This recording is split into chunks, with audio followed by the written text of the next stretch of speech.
Oh no. That's not a button. That's my buttons. Okay. Oh no, what happened? Okay. I'm back. Lost another button. We're down at the Capitol for a protest, right? There's no two sides. There's no both sides in this conflict. You know, speaking of talking about Hamas and not even mentioning Palestinian people and children, women, babies, communities. There's no two sides in this too. Or who the aggressor is.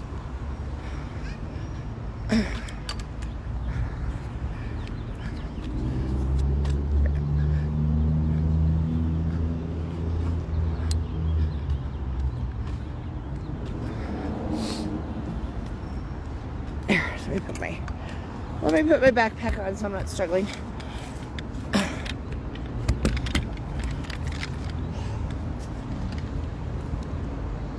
Tie my shoe.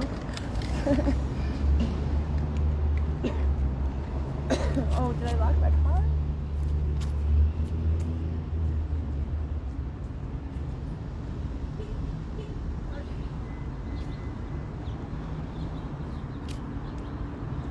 All right. Car is locked. Don't want anybody yell at me about that. Gotta learn my lessons, right? Lock my car and keep my backpack with me at all times. Okay. Right, tie my shoe.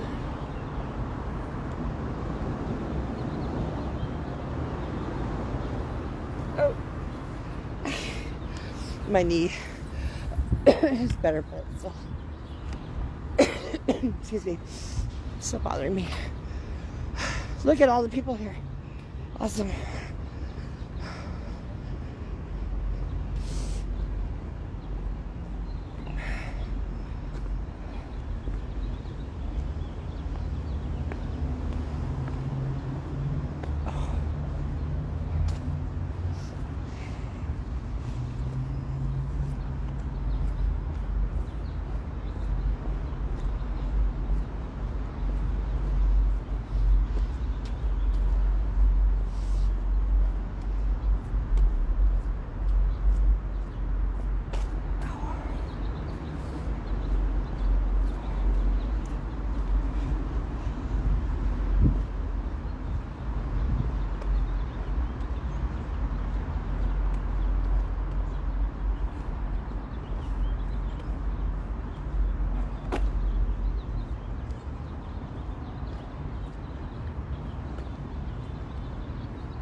Oh, what did I do with my mask? It is.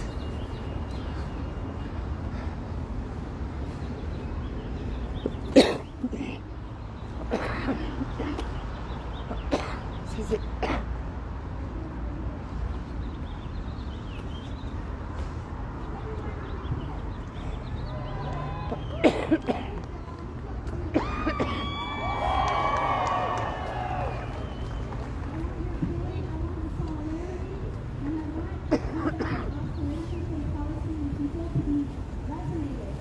Here's Lillian.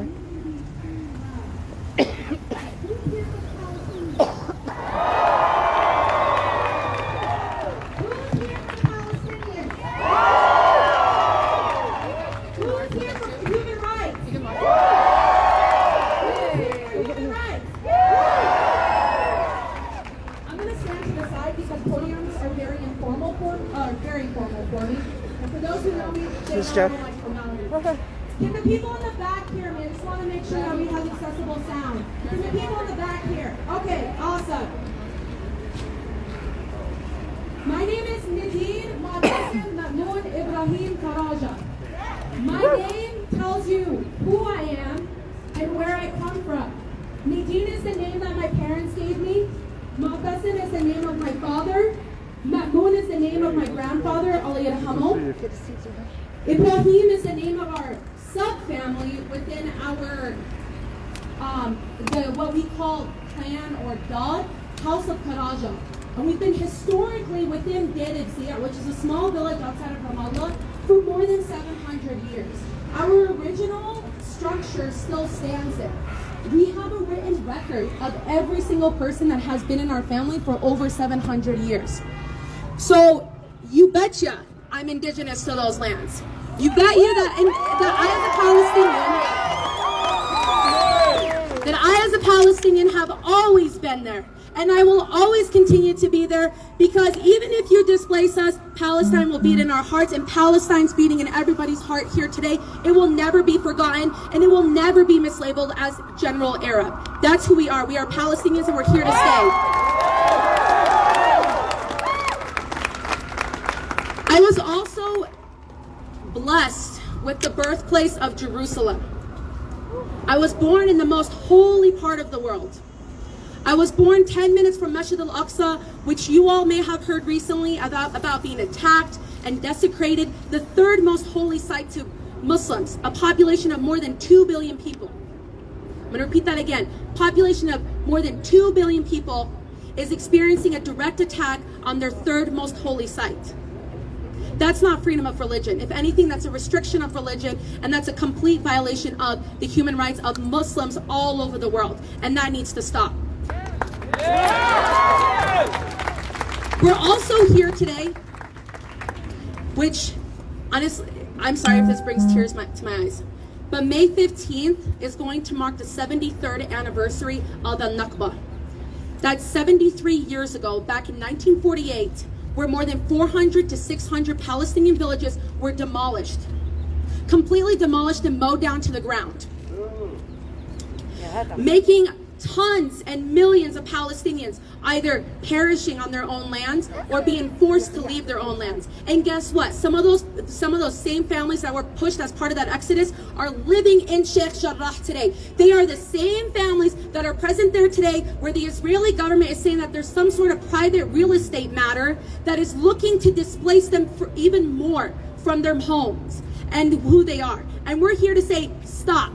That's enough. We're not going to stand up anymore or let you go by with the displacement of the Palestinian families. They deserve the right to stay in their homes. They deserve to live in peace and security. And that's what we're here for today as well.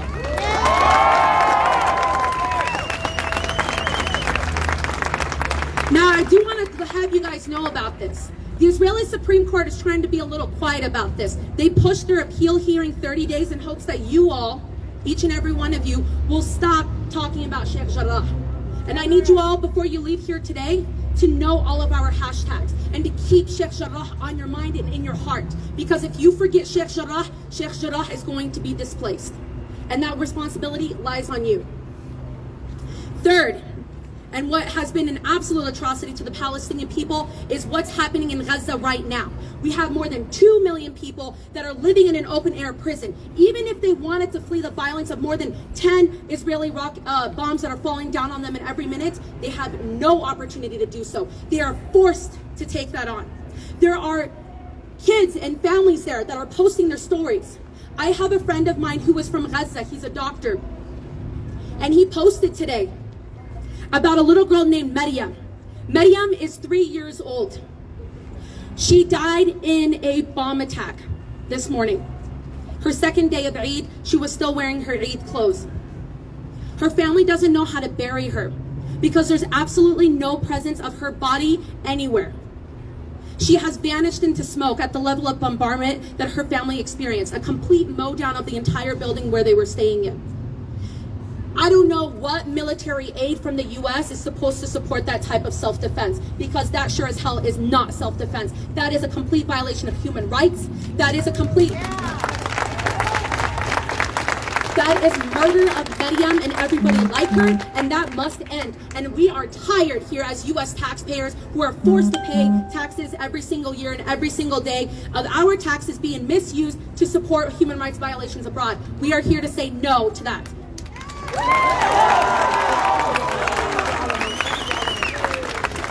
And so with us here today, this is different. We are creating a healing space here as we always do. But I want each and every one of you to look at the devices on your hands, which you all are pointing at me. And I don't want one of you to leave here today without having contacted your congressional representatives. Because guess what? They are the decision-making power people who are putting out these statements against Palestinians. They are the decision-making power people whom are choosing not to put conditions on Israeli military aid from the United States. And so you all, as their constituents, are going to tell them, oh hell no, we are not dealing with that. You need to listen to us. You need to put conditions on those or even stop that U.S. military aid in itself. It's absolutely not necessary by any means. And so that's why we're here today. I started off this conversation sharing with you all my narrative and my history as a Palestinian. And I know that narrative and that history resonates a lot with the community here that was originally on these lands, that was on the very lands that we're talking about here today. So we would not justly move on in our rally today without taking a moment of having a land acknowledgement of whom's lands we are really on today. Because this is not the U.S. Capitol's lands. These are the indigenous people's lands, and it is only right that we recognize that. So I'm going to invite my Libyan American sister, Neda, to share a statement with us. Hello, everyone. Thank you so much for coming out. I said thank you for coming out. It's not the best of times, obviously, to be bringing people together, not just with COVID and the pandemic, but obviously what's happening in Jerusalem and in Palestine in general. So thank you, truly. One of the quotes that I was told a long time ago, and I've held it ever since, is that the world is changed by those who show up. Again, the world is changed by those who show up. So thank you for showing up. For this next little bit, I'm going to be reading a statement that is kind of a morphed piece that I put together that was influenced by the Metropolitan State University's Office of Diversity and Inclusion, as well as a professor at the University of Denver named Dr. Chris Nelson. So I'm going to be reading this in a little bit, so I'd encourage you, as I'm reading this land acknowledgement, to do what you need to do, right? Thinking about the enforced removal of people from what is now called the United States, what was once known as Turtle Island, is something that we have to do as we're talking about indigenous peoples of Palestine. So with that being said, I'm going to be reading it here in just a minute. If you need to close your eyes and think about that, if you need to just take a moment and just hear the fullness of the words, I'd encourage you to do that. But thank you so much for being here, and I'm going to go ahead and read this. So we want to explicitly acknowledge that the city of Denver occupies the traditional territories and ancestral homelands of the Cheyenne and Arapaho nations. We recognize the descendant communities of the Northern Cheyenne tribe of Montana, the Northern Arapaho tribe of Wyoming, and the Southern Cheyenne and Arapaho tribes of Oklahoma, who were forcibly removed from this land and onto those places that we now call those states. We acknowledge that the Southern Ute tribe and the Ute Mountain tribe, which are the only two federally recognized tribes in Colorado. This area was also the site of trade, hunting, gathering, and healing for many other Native nations. Today, Denver is home to many citizens of indigenous nations, and we recognize the enduring presence on this land by paying respects to their elders, both past and present. We recognize and honor the indigenous peoples as the original stewards of the land, the water, the plants, and the animals, who call this place home. Please take a moment to consider the legacies of violence, displacement, migration, and resettlement that brings us together, and join us in naming such truths at all public events. A lot of those words sound very similar with what's happening in Palestine. We pay our respect to them and give thanks to all tribal nations and the ancestors of this place who continue to fight and survive. By creating the space to acknowledge and to bear witness, the ties that these nations have to their traditional homelands are renewed and reaffirmed, but doing so in notion. And notion without action is performative. It is not enough. We are here today to gather around two similar themes we continue to see in Palestine. The world is changed by those who show up, like I said. So thank you for being here. Let's take a moment in honor of all of those who have been lost in the tragedies that continue to happen, both here in the US and abroad. Let's take a moment.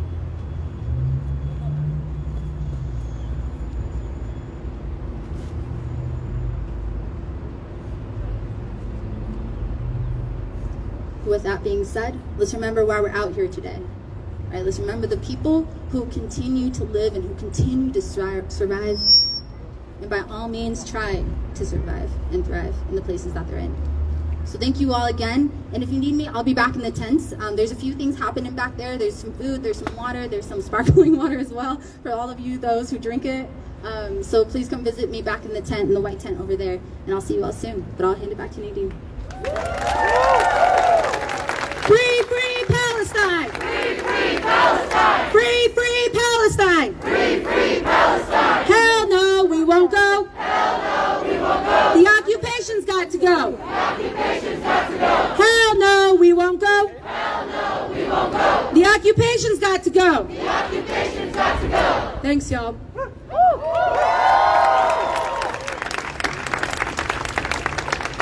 Y'all really make my heart happy, and it makes me feel whole. I was just thinking last week when we were here, we had to like create a very small little huddle for us to feel like that we were a people. I can't even see where this group ends. And that is amazing. That is beautiful. That is each and every one of your guys' work. That is you all working together on social media to defeat that $90 million lobbying regime that aims to change the Palestinian narrative.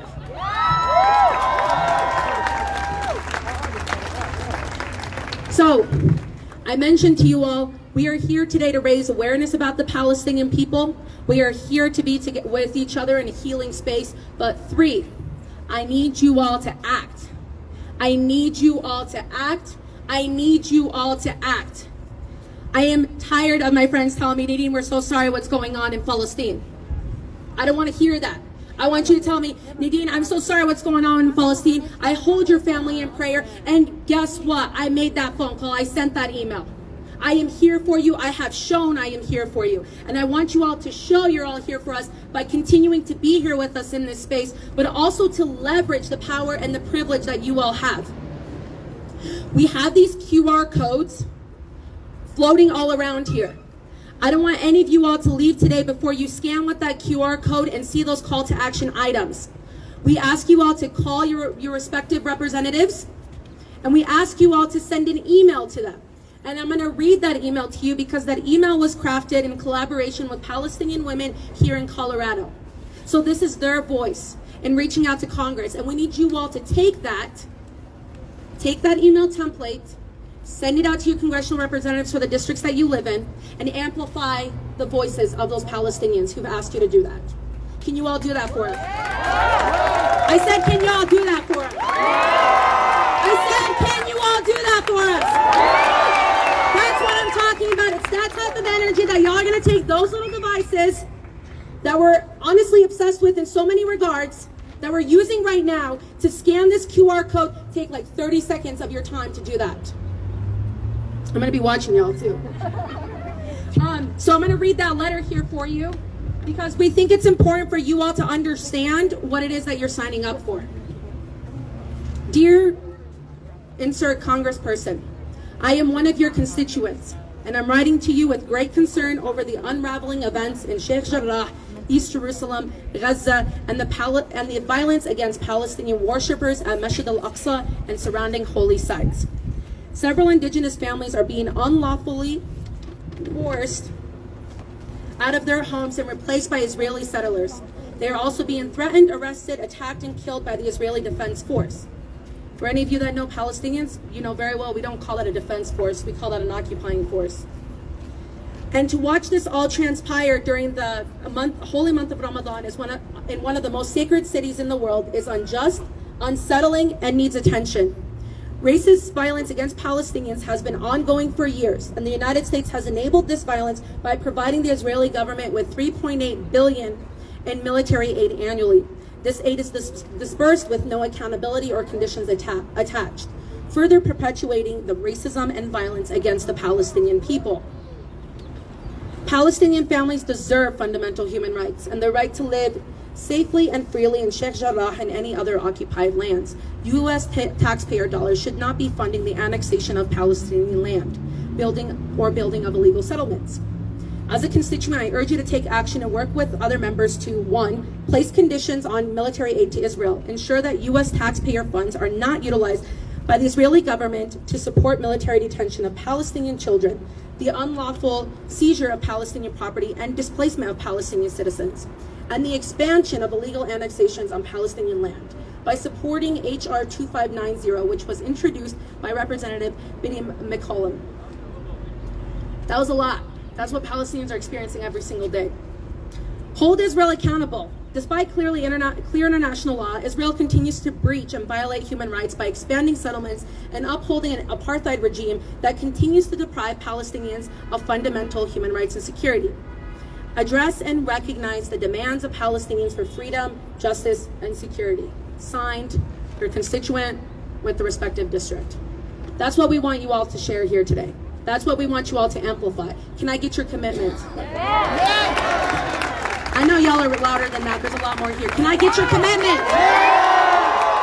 Can I get your commitment? All right, I hope as you all finish clapping that you are actively taking a picture of this QR code and doing that. We wanted to also give space today for, that's what's up. That's my friend Erna right there, y'all. Because we're in this together. Her family survived the Bosnian genocide, and she's here today standing with Palestinians to prevent the ethnic genocide that Palestinians continue to experience.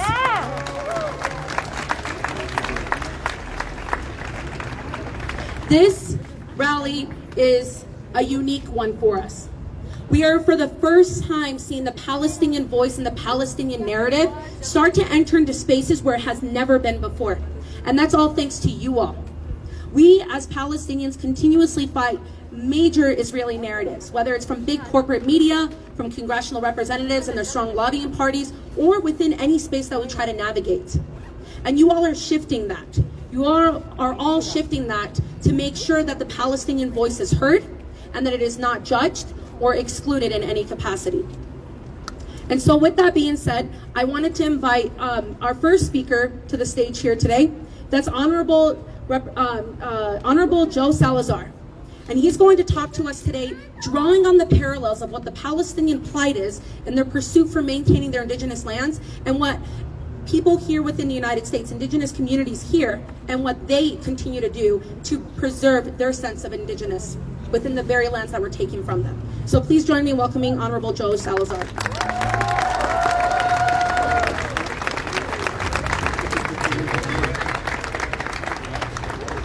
What's up, my people? How you doing? It's good to see you. Yeah, it's good to see you, seriously. You know, it wasn't so long ago that I served right here in this building as a state representative. And a few years back, I made a statement on the House floor. And that statement was it was made during the Holocaust Awareness Day. And the statement that I said applies here as well.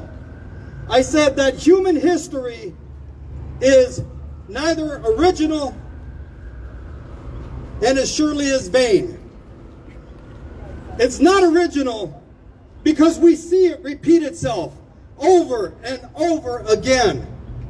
The atrocities that we are seeing happening right now have happened hundreds of years ago. Throughout the millennium, we have seen evil governments do atrocities, commit atrocities against human beings. And I say that it's vain because human history, it challenges us to change it. And we never do.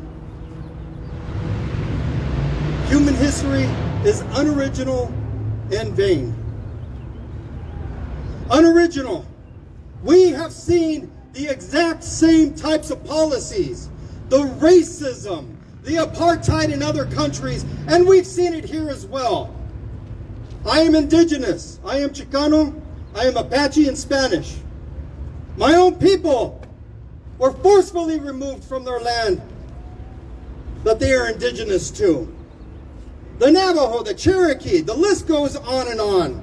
From the Trail of Tears to the Long Walk, forcefully removed by evil government. And yes, I will say that the United States has committed atrocities upon people on this land and in others. And yes, it is an evil government.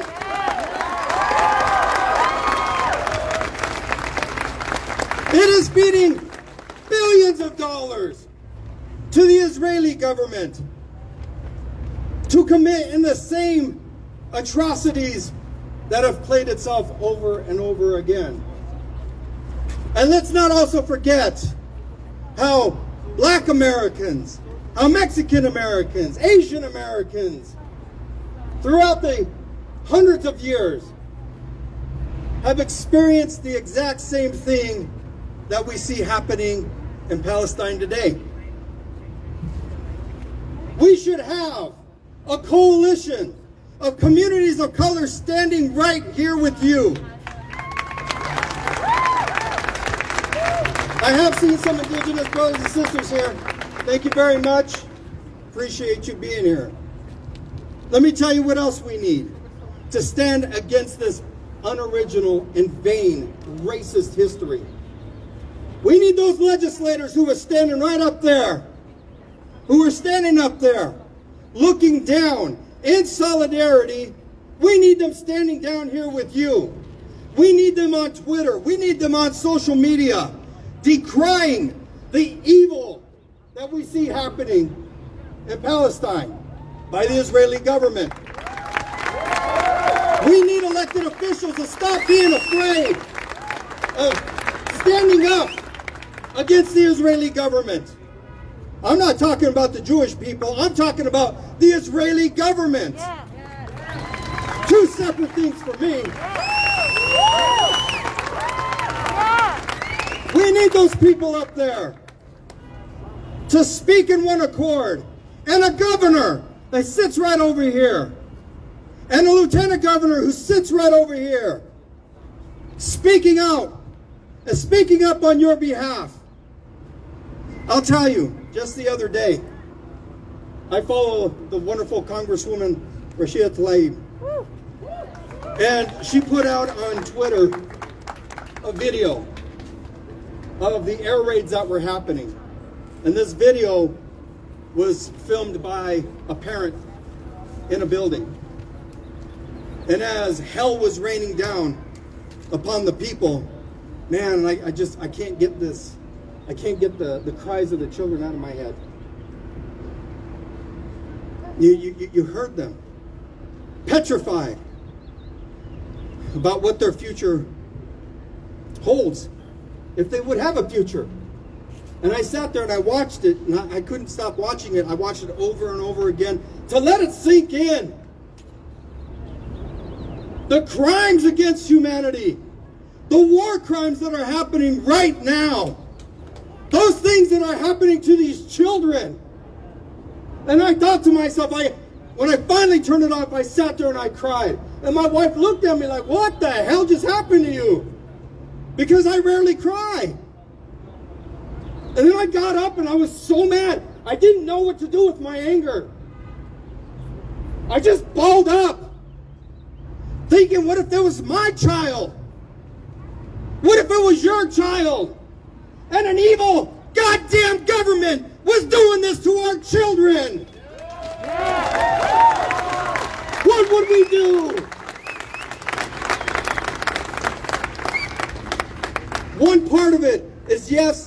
reaching out to your congressional folks, your senators, your congresspeople. The other part is reaching out to these people right here, because they have a voice. They can reach out to those congressional officials too. I do it all the time, both as a former elected and as a Democratic National Committee member from this state. I do it all the time. No one's going to shut me up. My mom's been trying for 50 years. Those are one steps. But the other step is to stand in solidarity with community always. Because at any point there is human atrocity, you need to be there always. It is not good enough to just sit back at home and just send thoughts and prayers. And we need more people like you here, because in order to break that cycle of the unoriginal and vain human history, we need you here. We need people to break that cycle, to stand up against this evil, and to stand in solidarity with one another. I've always said this at the end of a speech, and I always meant it. I love you. I love you because you're part of the human family. And I am here for you. And I pray that the Creator stands with you at all times. Thank you. Free, free Palestine! Free, free Palestine! Free, free Palestine! Free, free Palestine! Save Sheikh Jarrah! Save Sheikh Jarrah! Save Sheikh Jarrah! Save Sheikh Jarrah! Save Sheikh Jarrah! Save Sheikh Jarrah! I don't want you to forget that neighborhood. Because if you forget that neighborhood is going to be erased. Like the more than 600 Palestinian villages that have also been erased. So I want you to take the momentum that we heard from Honorable Joe Salazar. That was a powerhouse. He's always on the front line. And he mentioned something very important. Know what's happening around us and know what's happening overseas. The plight of the Palestinians is not alone. We know in the time that we heard about the Palestinians, we also heard about Colombia. We also heard about Afghanistan.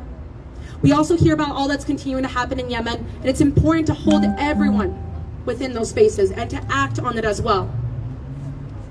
So I want to take an opportunity next up to bring Denise Mays, who's with the ACLU, who's going to be talking to us a lot about civil and human rights.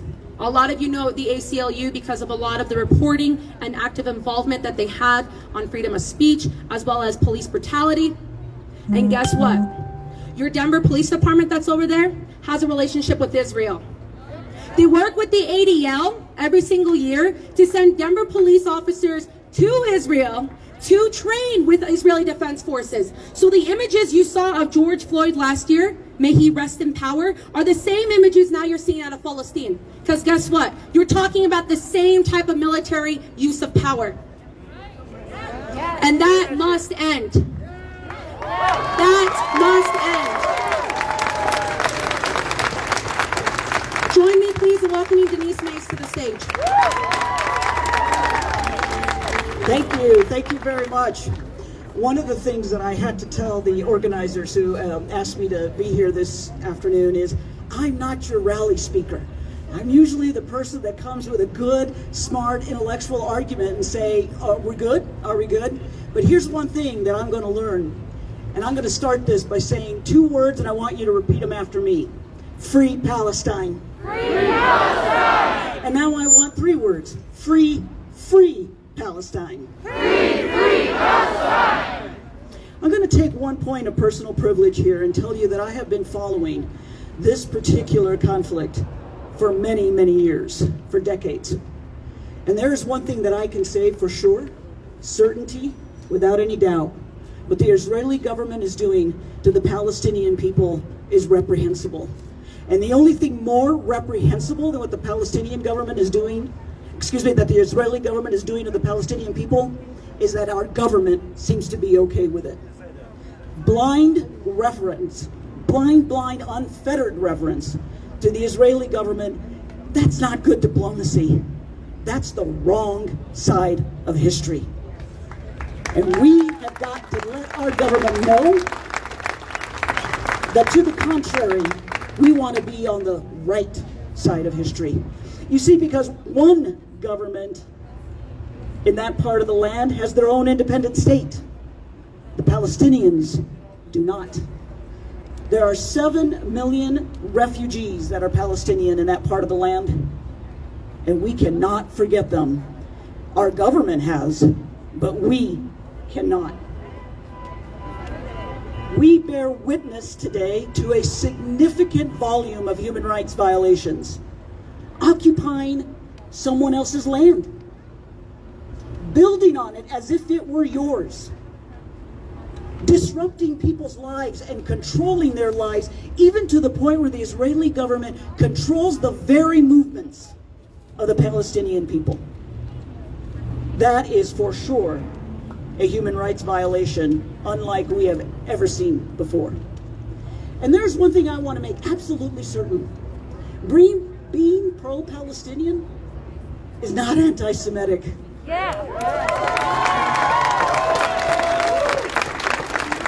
When people tell you that, those very words are the words of a bully. They're intended to silence you.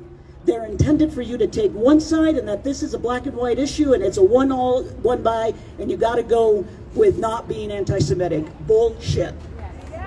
Pure and simple, it's all bullshit.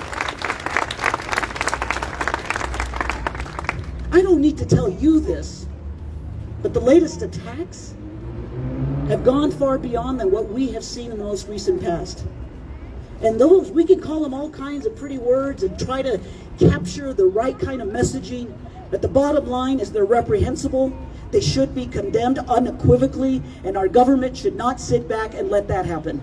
And I want you to help me with that by contacting your legislators and saying, hey, you know what?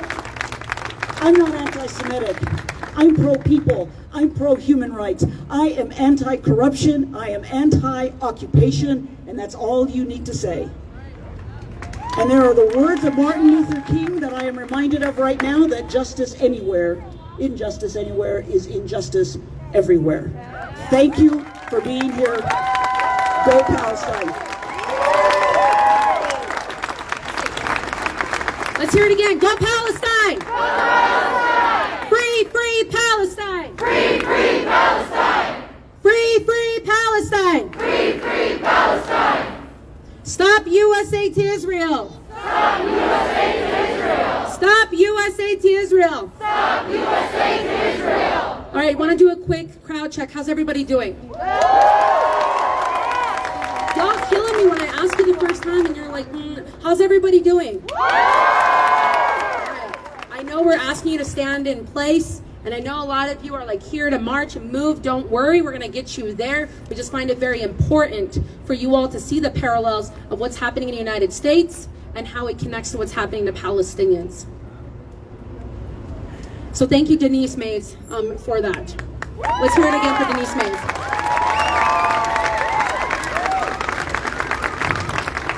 This next senator that I want to bring up here has been on the front lines for immigrant rights in every single respect.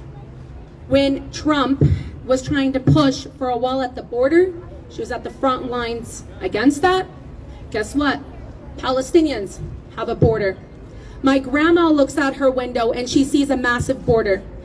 My grandma had her entire community get divided up when that border wall was created. It literally came down her street. What used to take 5 minutes of crossing over and my mom being able to spend time in Masjid al-Aqsa during Ramadan, now it takes more than 3 hours to go all the way around. And my grandpa, Allah yarhamu, is buried on that other side, and she can't regularly see him like she used to. She is a powerful, young, 82 years old, and she refuses to let that wall stop her.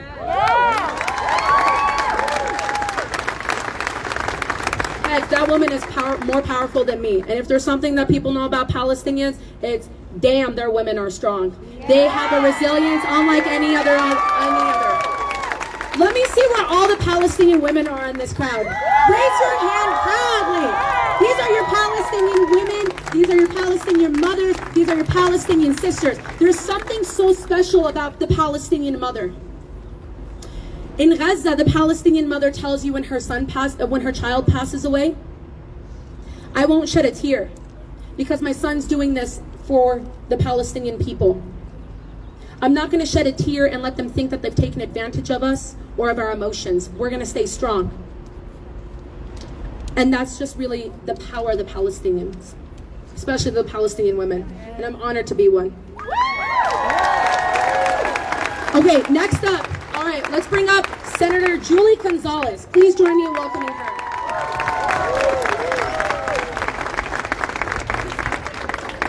All right. What up, y'all? How y'all doing today? Yeah, good. What up, y'all? How y'all doing today? Look around, look to your left, and look to your right, and look at each other, and see each other for who y'all are in this humanity, in this moment of solidarity, in this moment of crisis, in this moment of healing. Nobody's gonna save us but us.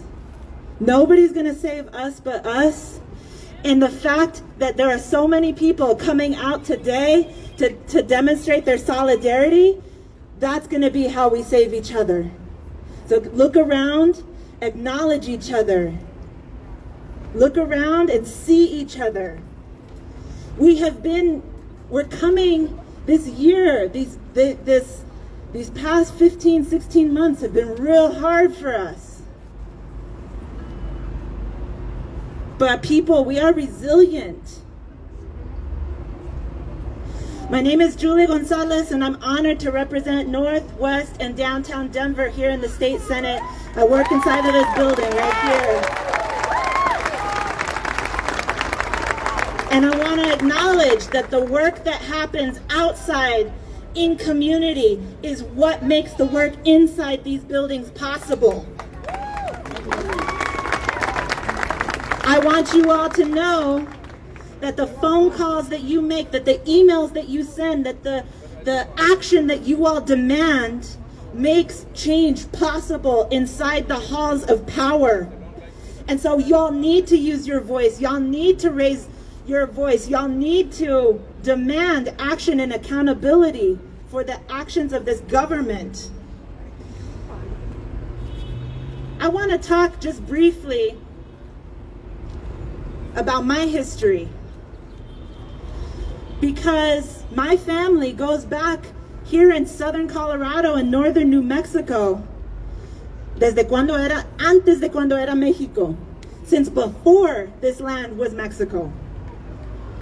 We've been here in this land, on this land. The border crossed us. We didn't cross the border.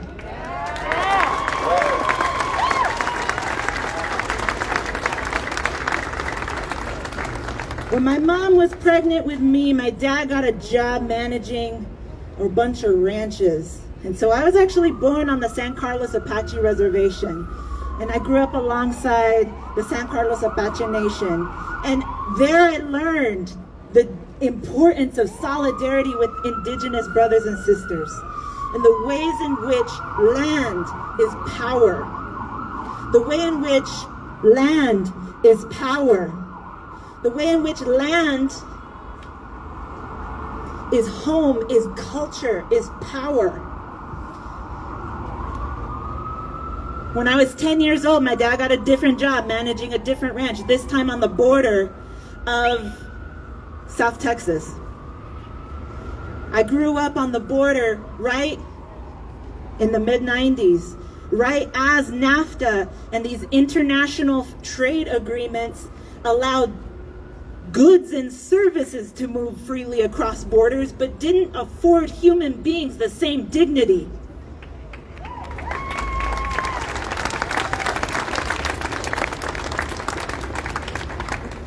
We've seen the consequences of both U.S. foreign policy as well as our own broken immigration policy right here on this land, right here in this country, and the ways in which it has had devastating impacts on human lives, human dignity, and human respect.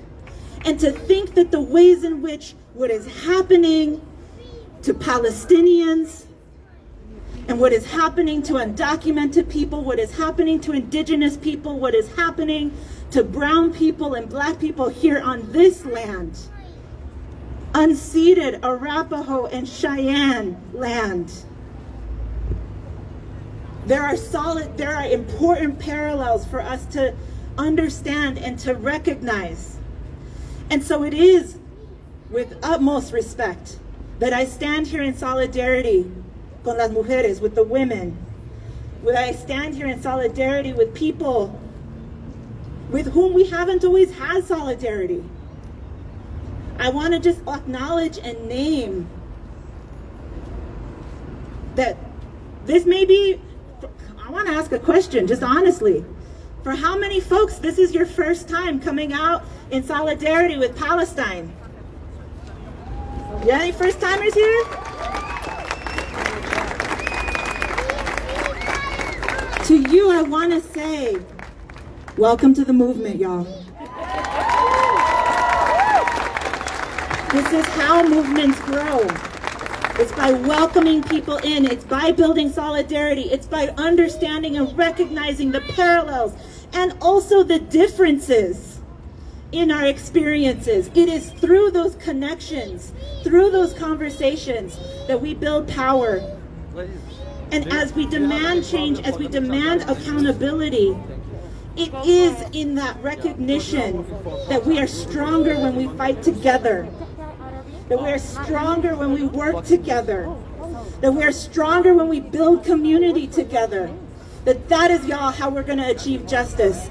And so, y'all, lift your voices, build connections, meet somebody, introduce yourself to somebody that you don't know here.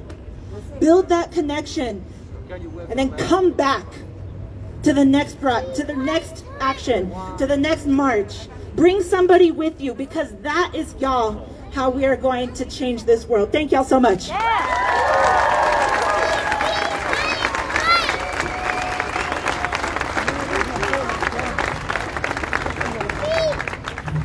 Thank you so much, Senator Gonzalez. Let's hear it again for her.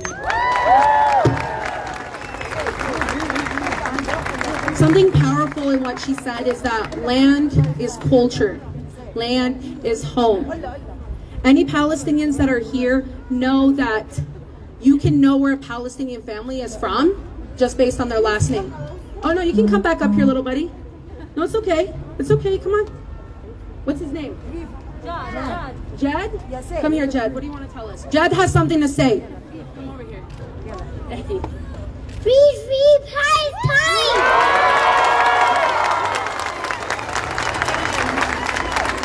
Free Palestine! Free Palestine! Y'all heard it from Jed, who is a Palestinian.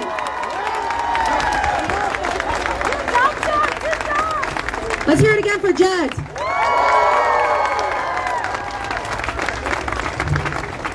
There's many times that the occupation of the Palestinians is painted as an Israeli-Palestinian conflict that is rooted in religion.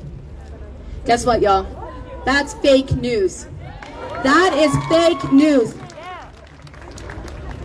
And here's someone who's going to tell us how it's fake news. I have Jewish Voice for Peace, whom are our brothers and sisters of the Jewish faith, whom have always been standing with us. Sadia Bahar is part of Jewish Voice for Peace. As long as I've been advocating on the steps of this Capitol for Palestinians, he's been here with me every step of the way. Y'all, he's got a broken ankle and a walker, and he walked all the way over here. He told me I wouldn't miss this for anything. I stand in solidarity with the Palestinians and recognize what's going on is a huge violation of their rights. And I'm there to stand with you. Thank you, Nadine. Thanks. The specific immediate reason bringing almost all of us here today is the Sheikh Jarrah evictions and the subsequent brutish murder of Palestinians in Gaza, of Palestinian families in Gaza. But it's really important for us to keep at the very front of our minds that Sheikh Jarrah, the current attacks on Gaza, the ongoing systematic torture of Palestinian teenagers, the burning alive of Palestinian babies, the highly organized destruction of Palestinian agriculture and Palestinian economy. None of these hateful realities alone is a central problem causing the suffering, the horror, and death occurring in Palestine right now, including that portion of Palestine currently occupied by the State of Israel.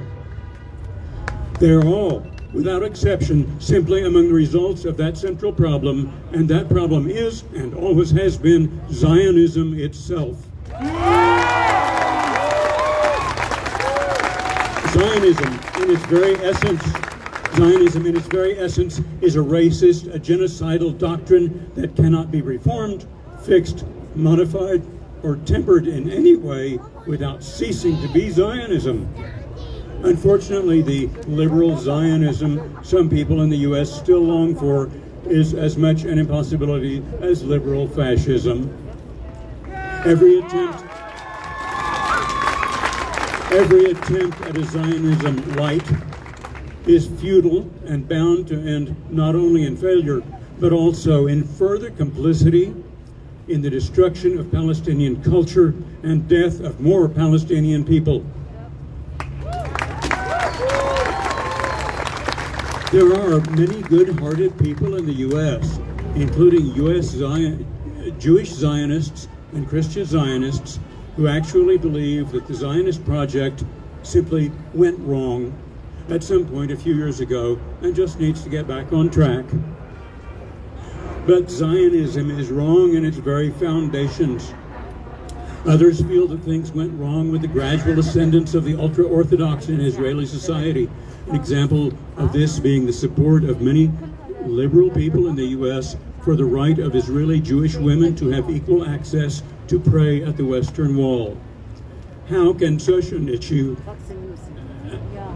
even be discussed given the enormity of the violation of all rights of the Palestinian people?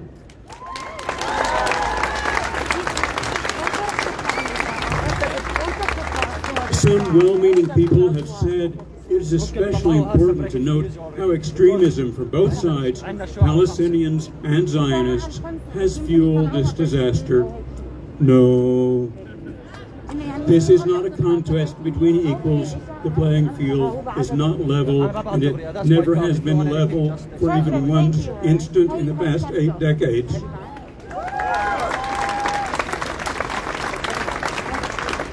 Just one more thing, and it's essential. How has this murderous Zionist doctrine of genocide, crimes against humanity, war crimes, and the obliteration of the entire Palestinian people been able to persist for so many long decades of suffering? And here, standing here today, we must recognize and confess that this has been possible only through the active and enthusiastic complicity and encouragement and participation of the United States government.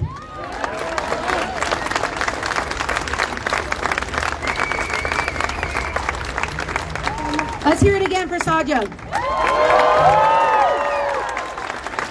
Okay, I also want to bring up another voice from Jewish Voice for Peace, and that's Alex Bornstein.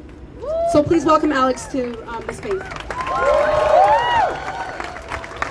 Can you send me the another email? Because I don't get it and I text you. I sent it for KDVR tips and for you. All right, salam alaikum everyone. My name is Alex Bornstein. I am an organizer with Jewish Voice for Peace and the Party for Socialism and Liberation. I am proud to stand here today in solidarity with Palestinians who are fighting for their rights, their freedom, and their liberation.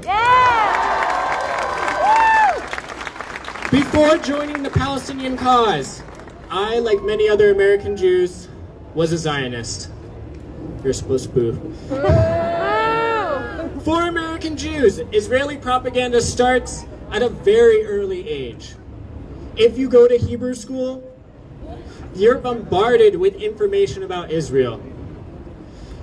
They try to justify the occupation of Palestine by using the Holocaust and other horrible acts of anti-Semitism that Jewish people have faced for centuries. They say that we have a religious birthright to come in, take over Palestinian homes, take over their land, and this is not only false, it is racist, and the people who think this way should be facing resistance.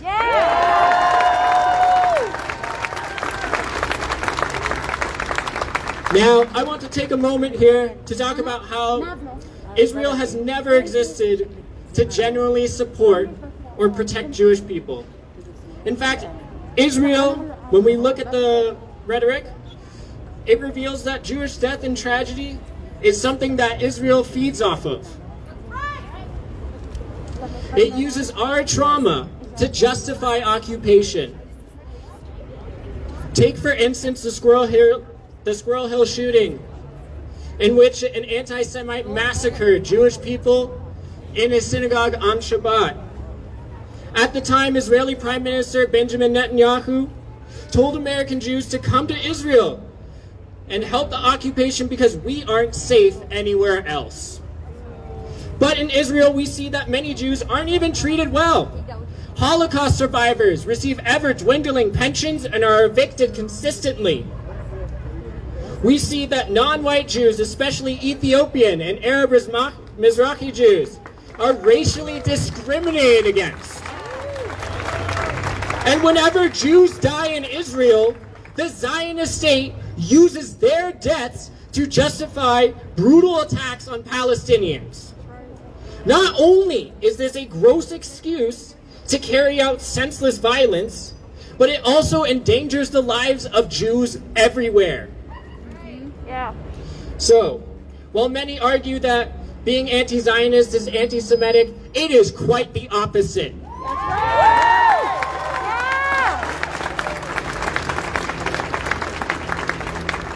I also want to stand here to say that Palestinians have every right to resist their oppressors. Of course, everyone here would like to have a peaceful resolution to all conflicts. But there is no Israeli-Palestinian conflict. What is happening is apartheid, it is occupation, and it is genocide!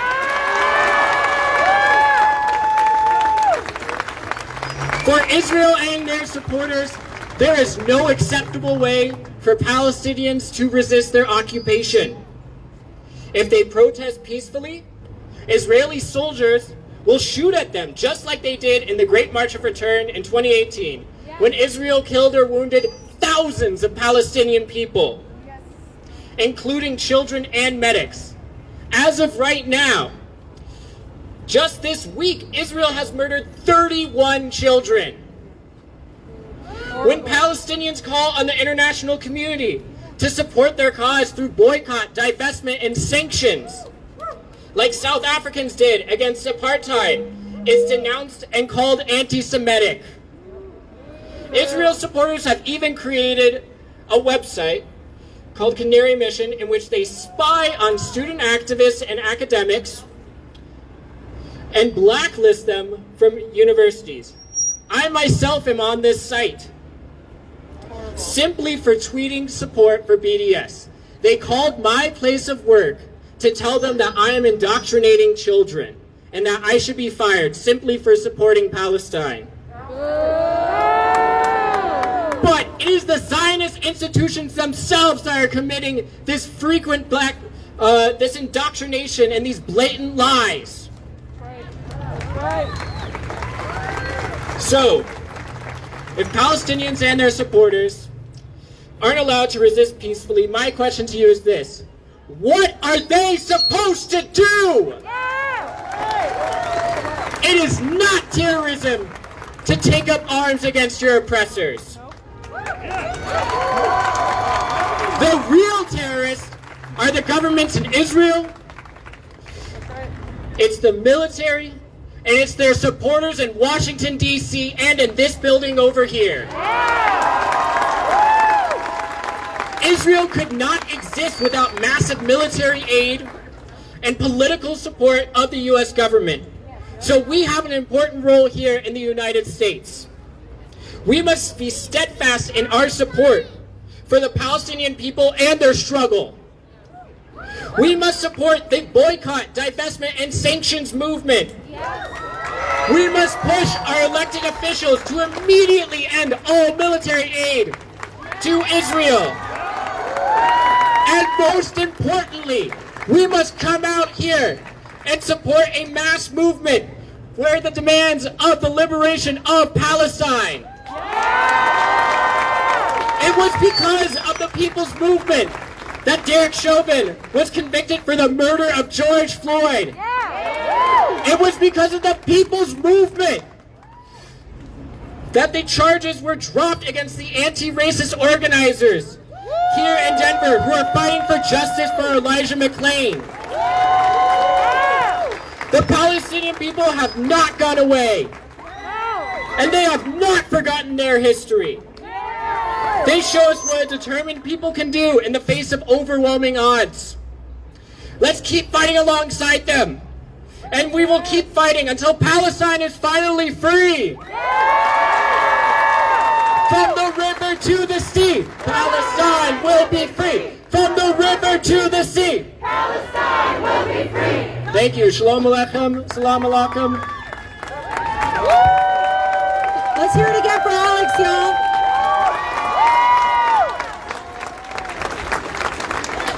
Who here is part of the people's movement? Y'all are killing me. Who here is part of the people's movement? Who here is part of the people's movement? How many of you have sent out that email yet? That's weak, y'all. That's weak. Let's strengthen that, because next time I ask, I better hear this entire crowd roaring that they did that.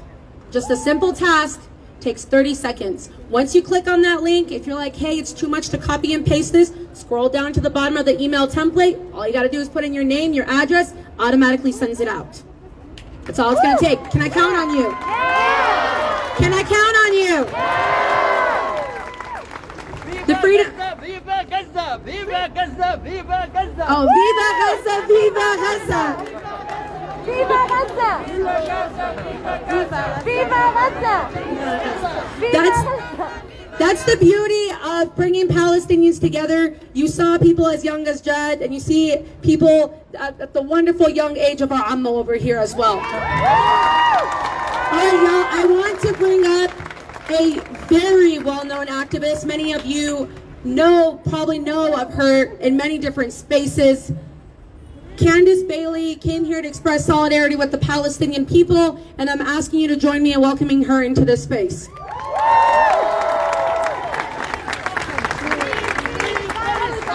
Free, free Palestine! Free, free Palestine! Free, free Palestine! Free, free Palestine! Free, free Palestine! Free, free Palestine! Free, free Palestine! Free, free Palestine! Free, free Palestine! Free, free Palestine! Free, free Palestine!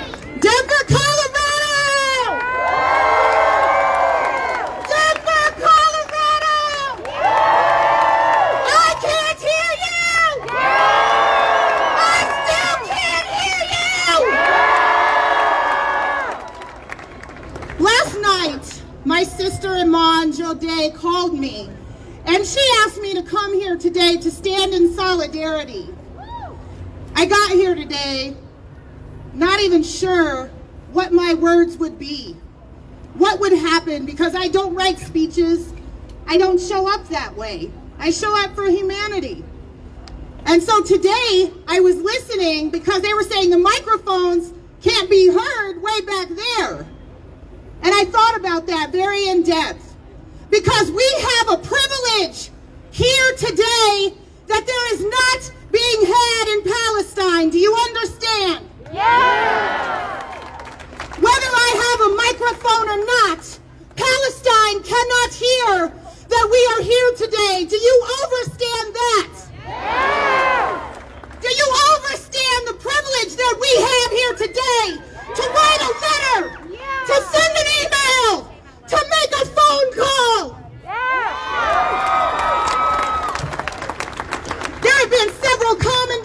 denominators across this planet over the past year.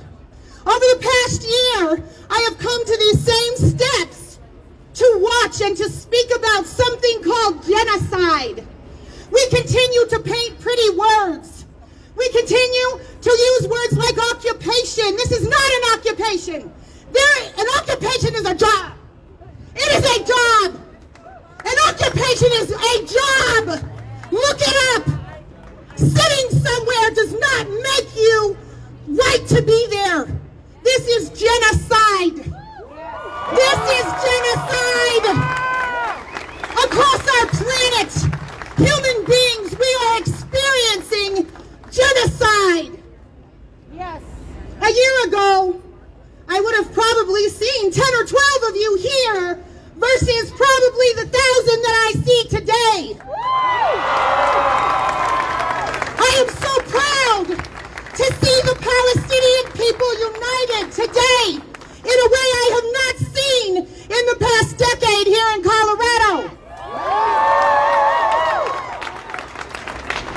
I am so saddened that it comes at the hands of, once again, genocide!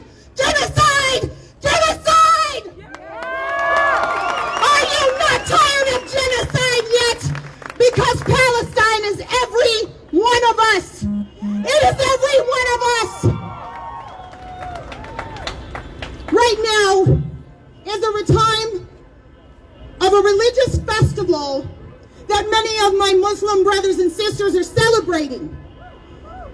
I thought about this very deeply today because there is no celebration in Palestine right now.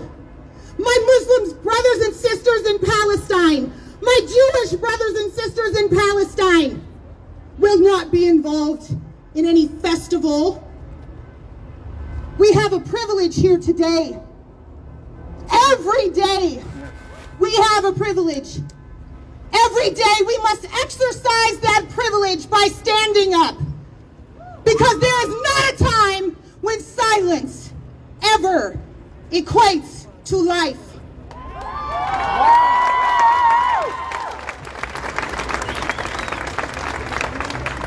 I wanted to come and represent the Black community to make sure that you know that we are here. We stand with you, shoulder to shoulder. We will not be silent while you are murdered and slain. We will stand with you against this government that continues to aid genocide, that continues to aid genocide here on our country, on land stolen. We keep talking about borders. They are imaginary lines.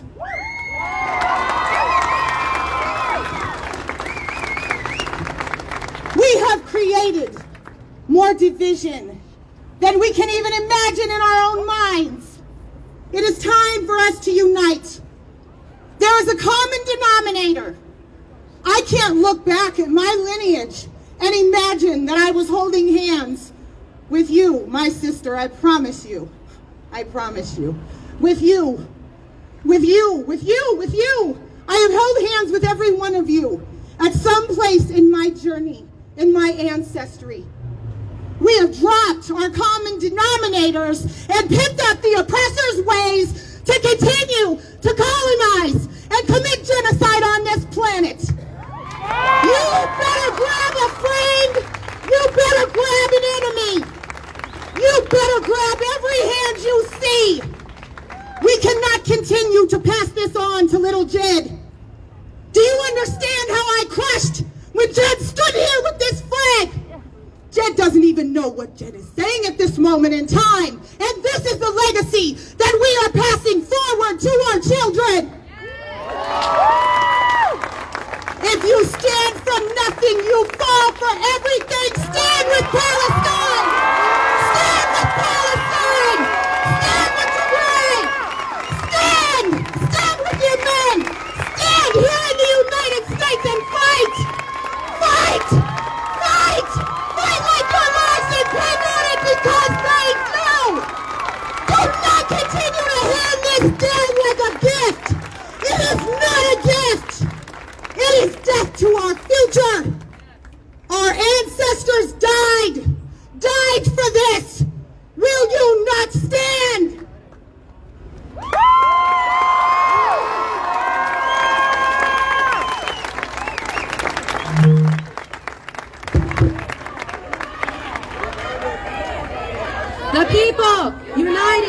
will never be defeated. The people united will never be defeated. Love will get you further than hate. Be defeated. The people united. Start dancing. Dance for Palestine. You are taking our space, so if you could please, yes, you are taking our space as a white man. Can you please get out? Can you please get out of our space, please? I'm so tired of being. Palestine! Free, free Palestine! Free, free Palestine! Free, free Palestine! Free, free Palestine! Free, free Palestine! Free, free Palestine! Free, free Palestine! Free, free Palestine! Free, free Palestine! Free, free Palestine! Free, free Palestine! Free, free Palestine! Free, free Palestine! Free, free Palestine! Free, free Palestine!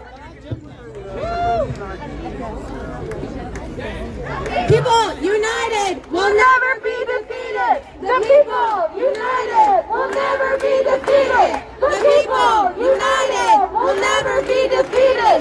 The people united will never be defeated! The people united will never be defeated! The people united will never be defeated! So well, that was a pretty upsetting interruption. I literally cannot tell you guys how much it irks me when Palestinians come to say something and people want to just come butt right in and tell us how we're supposed to feel, how we're supposed to heal, and how we're supposed to fight. You don't get to tell me how I'm Palestinian. I define that for myself.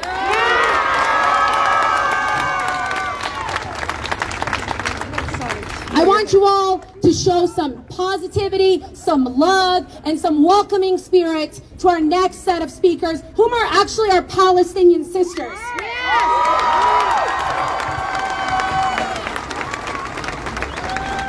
I want to bring to the stage someone that's been on the front lines of the Palestinian cause. Her mother and father are Palestinians. Her Palestinian family has been behind the movement every step of the way. And she's the first Palestinian American to hold the space in this Colorado Assembly.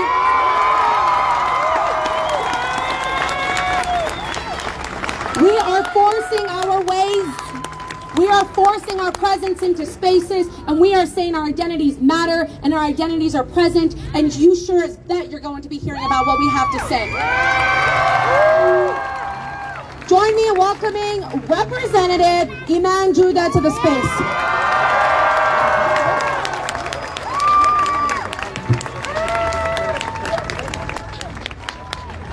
Thank you so much, and thanks for coming.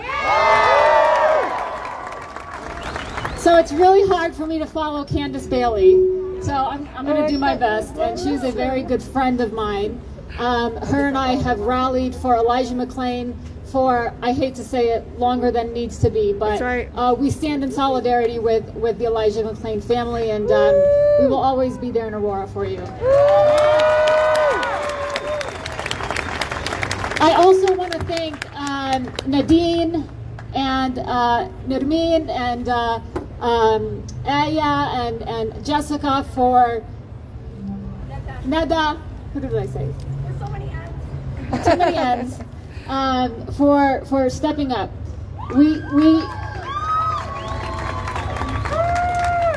It's true. Yesterday, you know, we tried to celebrate Eid, and we didn't, and it sucked.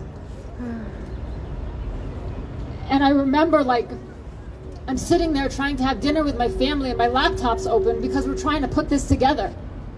Because I'm not going to let this go by. We're pissed off. Yeah. And then Nadine is right. I may be the first Muslim and the first Palestinian to be in these halls, but I won't be the last. And the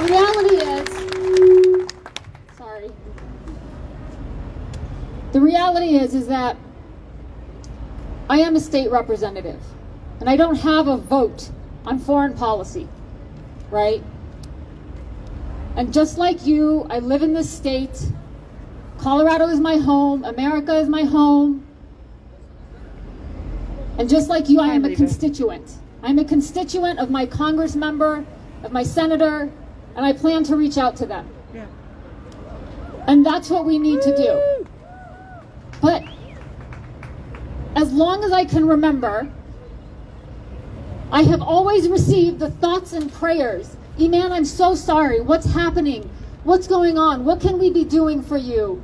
I get the heart emoji. I get the crying emoji. I get the, you know, the hug emoji. And what can we do? Tell us what we can do.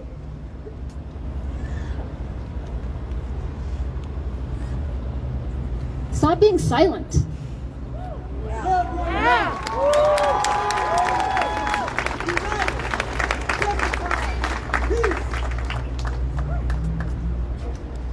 Many people have very publicly said apartheid in South Africa was wrong. They said removing indigenous people from their land is wrong. They said systemic racism is wrong. Walls on our borders in America is wrong. And kids in cages is wrong. And for years, we've heard this. But when it comes to Palestine, it's silence. And so for those of you that actually showed up today, especially those that showed up for the first time, my Palestinian brothers and sisters are grateful. And I don't want you to think that goes unnoticed.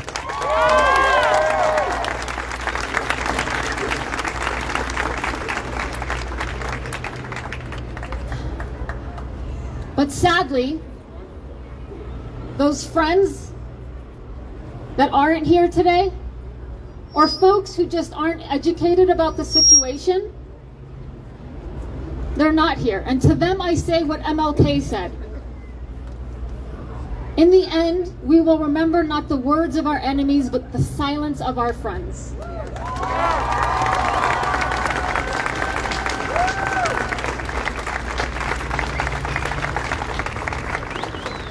Friends, marching is important.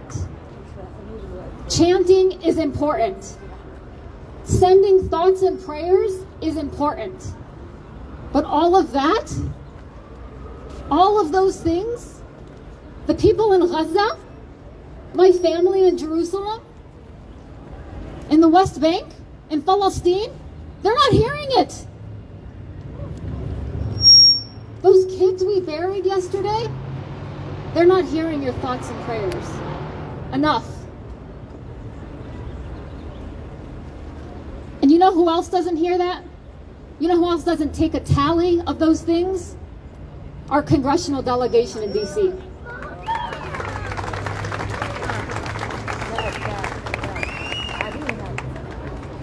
But there is something that they are keeping a tally of.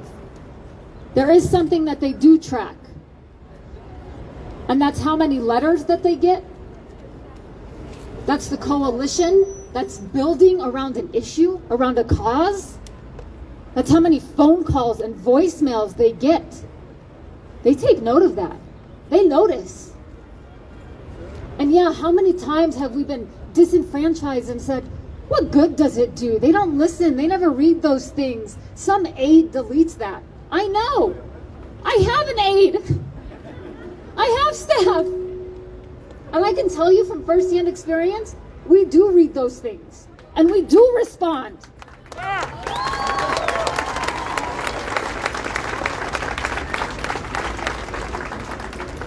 So I want to explain this a little bit more.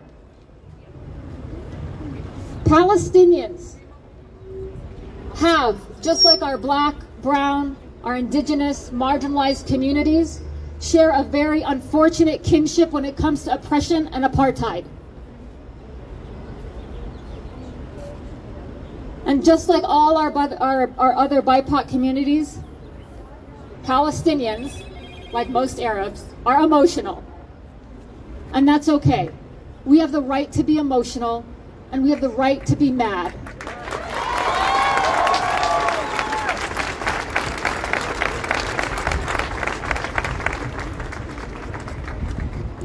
We feel this anger in our bones.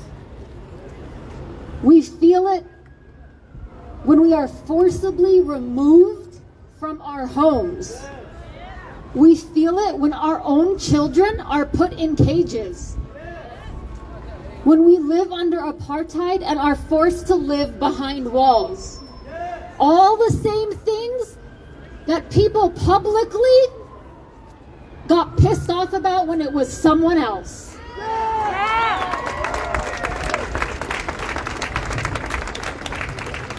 We feel the tears of our ancestors.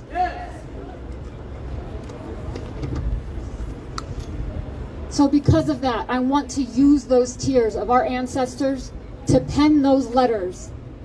To pen those letters to our congressional delegation in DC and say enough is enough. Nadine read that letter as to what needs to be said. We need to act and demand for justice for Palestinians.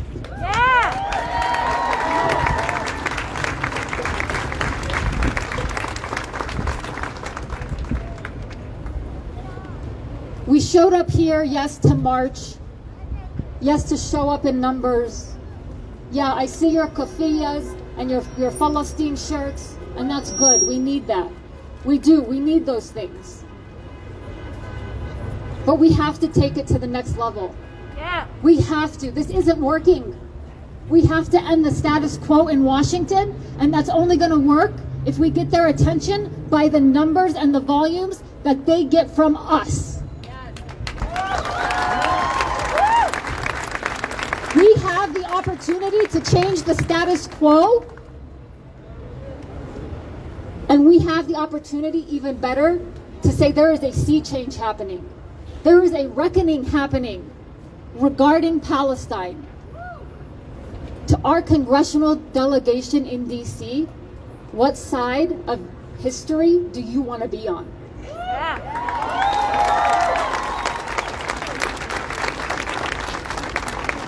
Friends, there's been mention of a coalition.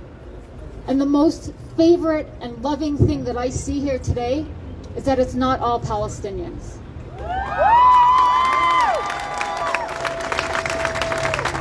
A coalition is made up of a diverse group of people. And that's what gets their attention, is volume and diversity. When they see that list of people, of Jewish Voices for Peace, of Warm Cookies of the Revolution, and all of our sponsors that say, wow, this isn't just Arab and Muslim groups. These aren't just emotional, pissed off people. They take note. Remember that. We are building a movement, and a movement that will set the precedence for all of these children here today. And if you are a part of an organization where you can lobby and say we need to pick the right side of history, the right side of history that gives Palestinian rights and human rights, a dignified life, do it. Find one of the volunteers, get your name on that list of supporters, be a part of the coalition, and help us build a movement. Free Palestine! Free Palestine!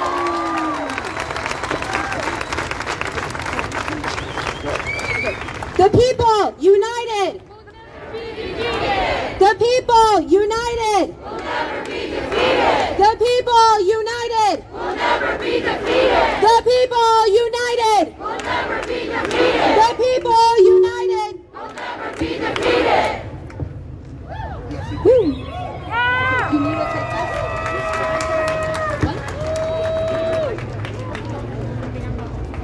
Free, free Palestine! Free, free Palestine! Free, free Palestine! Free, free Palestine! Hell no, we won't go! Hell no, we won't go! The occupation's got to go! The occupation's got to go! Hell no, we won't go! Hell no, we won't go! The occupation's got to go! The occupation's got to go! Hell no, we won't go! Hell no, we won't go! The occupation's got to go! The occupation's got to go! Free, free Palestine! Free, free Palestine! Free, free Palestine! Free, free Palestine! Thanks for recognizing my voice. I'm starting to lose it.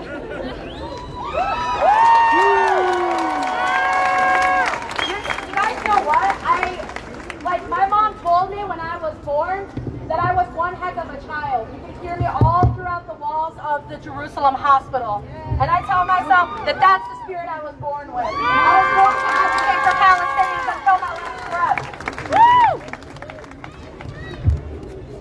Woo! All right, y'all. Ooh, that sounds better. Thanks, y'all. Can we give a shout out to the PSL crew that's been like manning all of this stuff? They also did a wonderful job in helping mitigate the distraction that came up here. So thank you, and a huge shout out to all the folks that are wearing red, PSL. Y'all are where it's at. Thank you all so much. So like Iman put into perspective, what brought everyone here today was an idea that came up with Rima Wahdan, myself, Iman Juda, Aya Ziyada, who's not here today, Nada, as well as Jessica. Palestinians and Palestinian allies. That's what made this happen today. And you all being here as Palestinians and Palestinian allies made the magnitude of this for all of the media around here to hear us and actually come and want to listen to us. So thank you all so much. Really do appreciate that. Where am I supposed to go? Right here? Okay. I always put myself in awkward situations. I'm sorry. So I want you all to join me in welcoming the founder of Colorado Palestine Club. We want to make today not just stop here. We want to continue the conversation. We want to continue the action. We want to continue the fight for freedom in Palestine with you all. So please join me in welcoming Rima Wahdan to the space.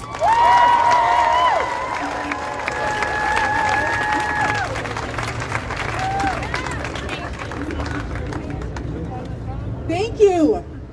Before I start, we have to say something. Free, free Palestine! Free, free Palestine! Free, free Palestine! Free, free Palestine! From the river to the sea, Palestine will be free. Palestine will be free. First, I want to say thank you guys so much from the bottom of my heart for being here. Second, this is not something done by a few people. This has been done by you guys. You guys showed up to this rally, and we are so appreciative. So hand out. I want to also thank the many sponsors that help support this event today. We have the Answer Coalition. Answer Coalition, can we get a handout for them? Center for Freedom of Justice, Colorado Palestine Club, Denver Democratic Socialists of America, Denver Peace Council, Friends of Sabia, Jews Voice for Peace, Kuwait Community of Colorado, Metro Denver Sanctuary Coalition, Party of Socialism and Liberation, and Warm Cookies of the Revolution. Thank you guys so much for the sponsorship.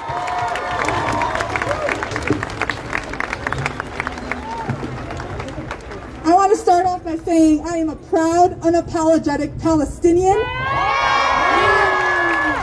I want to thank you for standing with our community today. I want to thank you for standing with our community for 70 years of illegal Israeli military occupation. Thank you for rising up above the propaganda, and thank you for standing up for the truth. And most importantly, thank you for standing with your oppressed brothers and sisters in Palestine. For over 4 decades now, I have stood on these Capitol steps with my family denouncing illegal military occupation in Palestine. 40 years, when I was as young as this little boy, I was standing on these steps asking for our state and for our international community and for the U.S. government to hear our voice. We have been demanding an end to illegal Israeli military occupation of Palestine. And here, we all stand together because we are asking the international community to end the siege on Gaza. We are asking the international community to end the apartheid in Palestine. And we are asking the international community to end the illegal theft of Palestinian land.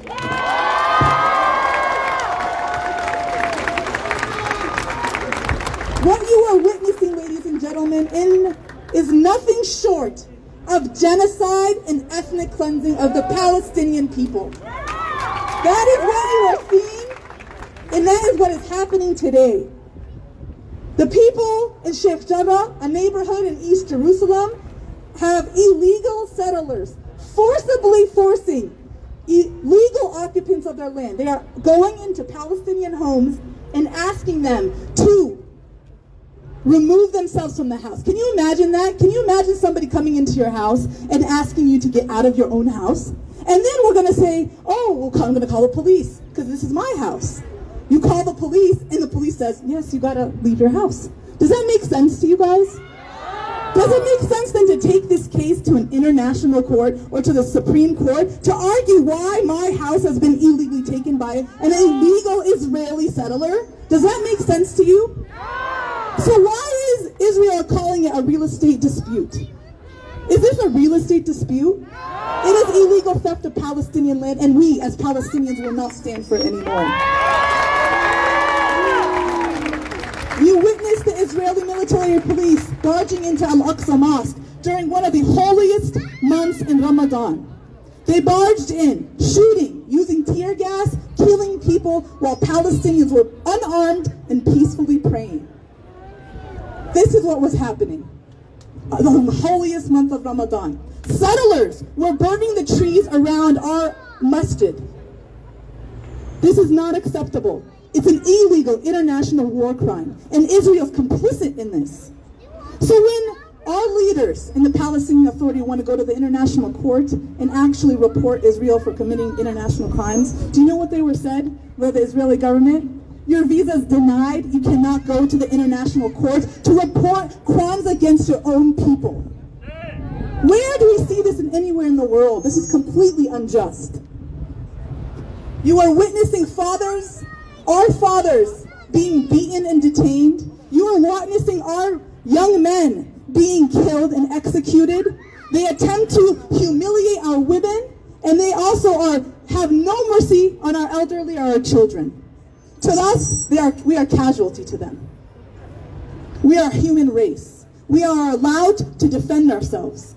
But what with military, I would ask you, with our stones, you're going to come up with the most sophisticated military in the world against stones.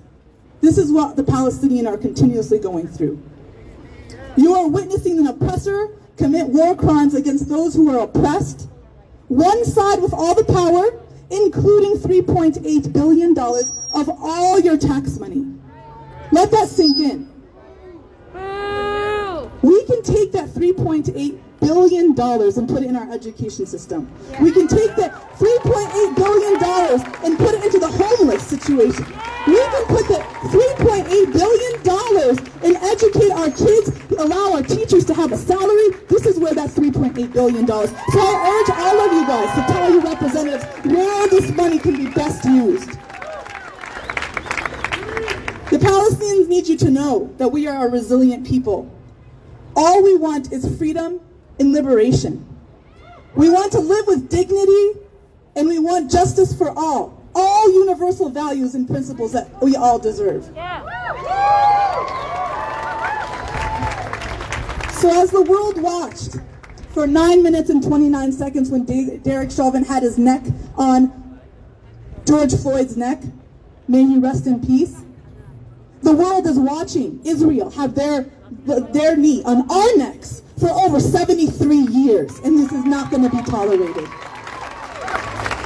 So what I want you guys to do today, take the QR code, connect with your representatives, and also call your leaders in D.C. I want you to rise up, speak up, and let's hold Israel accountable. Can we say that? Yeah! Let's hold Israel accountable. Let's hold Israel accountable. Let's hold Israel accountable. No more war crimes. No more war crimes. And let me tell you one thing.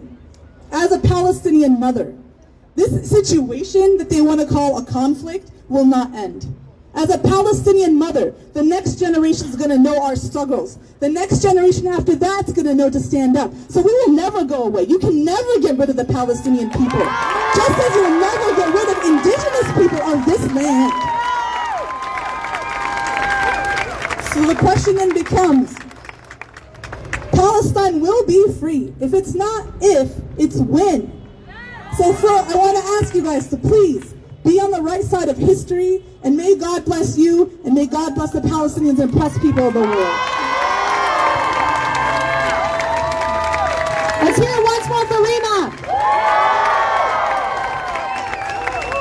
So you all know that today we had some people from the Colorado Assembly out here, and I was getting word that when it was the Black Lives Matter movement in solidarity with George Floyd's family, they could hear them in there. That's how loud they were. So I want you all, to start getting up, because we're going to start marching. I know you all have been staying in your places very comfortably, and you're ready to march. You're ready to take all that energy from all of our leaders and take it to the streets, and that's what we're here for next. So when I say free Palestine, I want you all on the top of your lungs. I don't want a little free Palestine. I want free Palestine, okay? I want all of you to shout up off the top of your lungs those two words. Let them hear it in the Colorado Assembly. Let them know that we're not complicit to them supporting an apartheid state that continues to disenfranchise the Palestinian people. Enough is enough. All right, are y'all ready? Are y'all ready? Are y'all ready? 1, 2, 3. Free Palestine!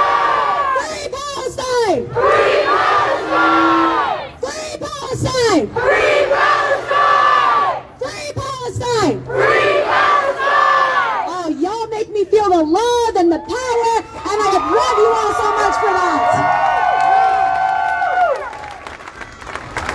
You're making all those kids that are Palestinian that came up here today ready to support their Palestinian loved ones. And because we know you're all there right alongside us. All right, I know you all came out here today to express being here with us, to chant with us, to be here in spirit with us, and to be present. And so we want to march together.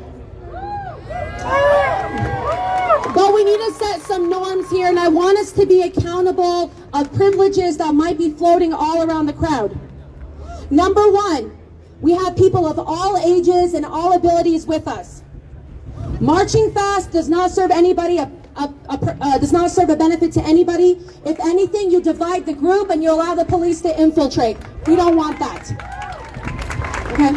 So number one, keep the group together. Can I hear that?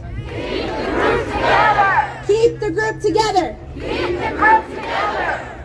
Number two, we want to center our voices on Palestinian voices. We want to talk about what Palestinians want. Okay? We're here for the Palestinians. Who are we here for today? Palestinians! Who are we here for today? Palestinians! Okay, awesome. PSL is awesome. They have a number of marshals through the crowd. They are wearing red shirts. You can see them behind the tent here. You'll see the same over there. Okay. Number three that I was going to share is please continue to look at that QR code and send out those emails. I really want each and every one of you to just send out those emails today.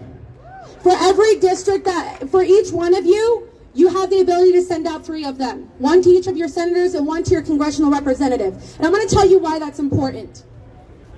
6 of the 7 Colorado congressional representatives signed on to a letter to Congress saying that they do not support placing conditions on Israeli military aid.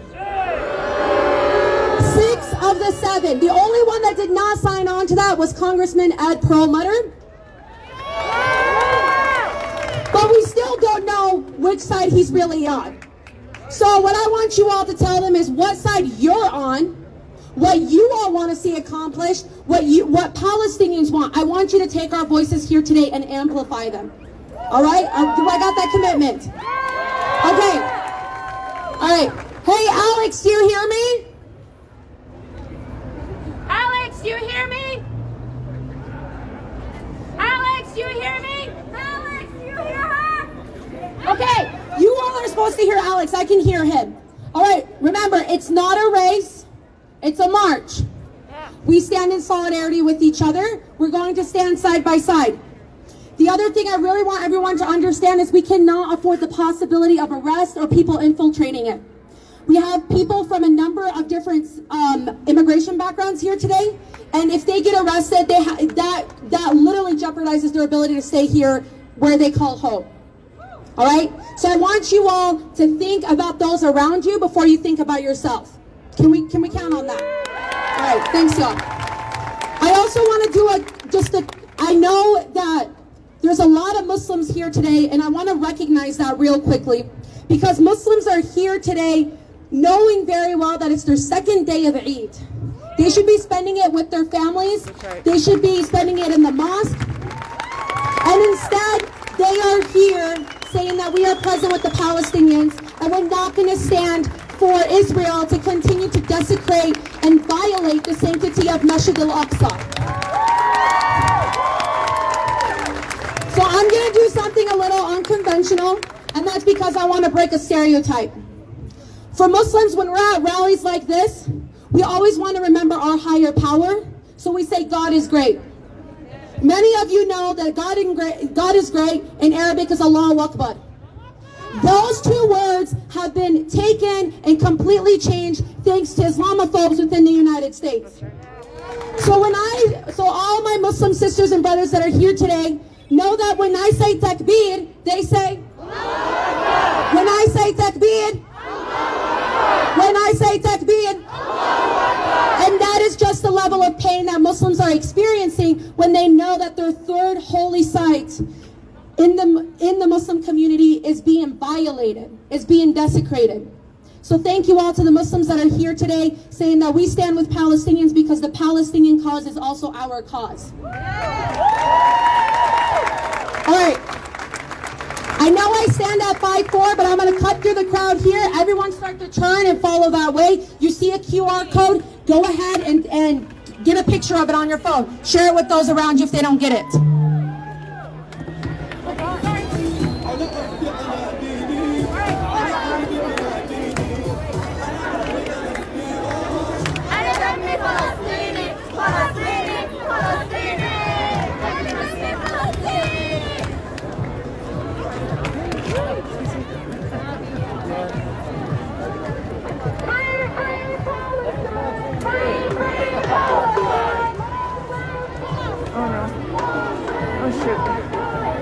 Oh no. Here, I gotta How you doing, dude? What's going on?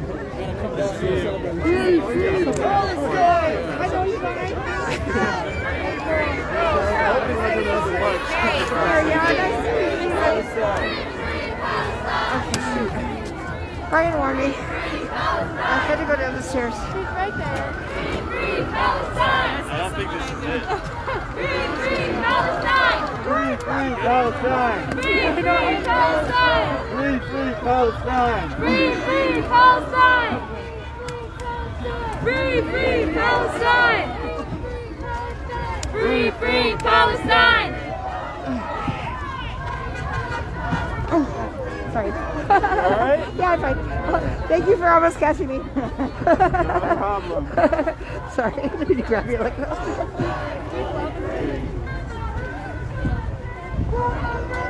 Okay.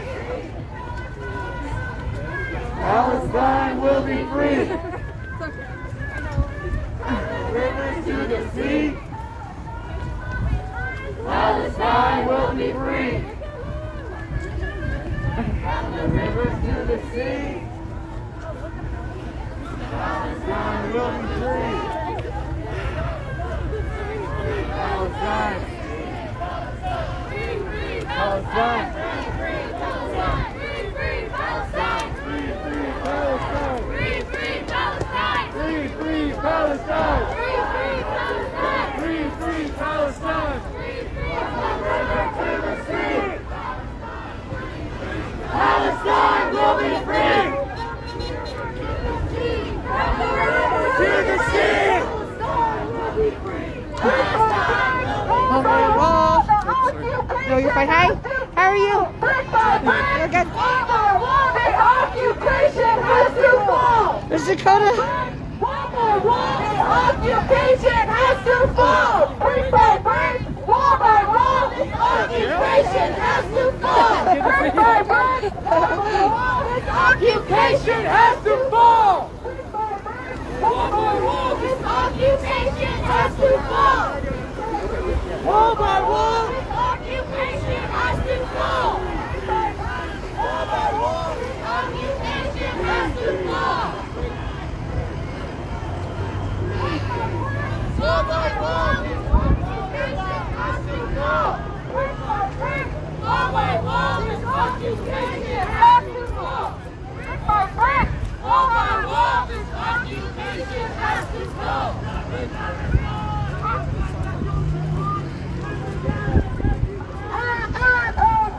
Free, free Palestine! Free, free Palestine! From the river to the sea! Palestine will be free! Free, free Palestine! Free, free Palestine! No justice, no peace! No justice, no peace! Free, free Palestine! Free, free Palestine! Long live Palestine! From the river to the sea! Not exactly the best location, Sergeant.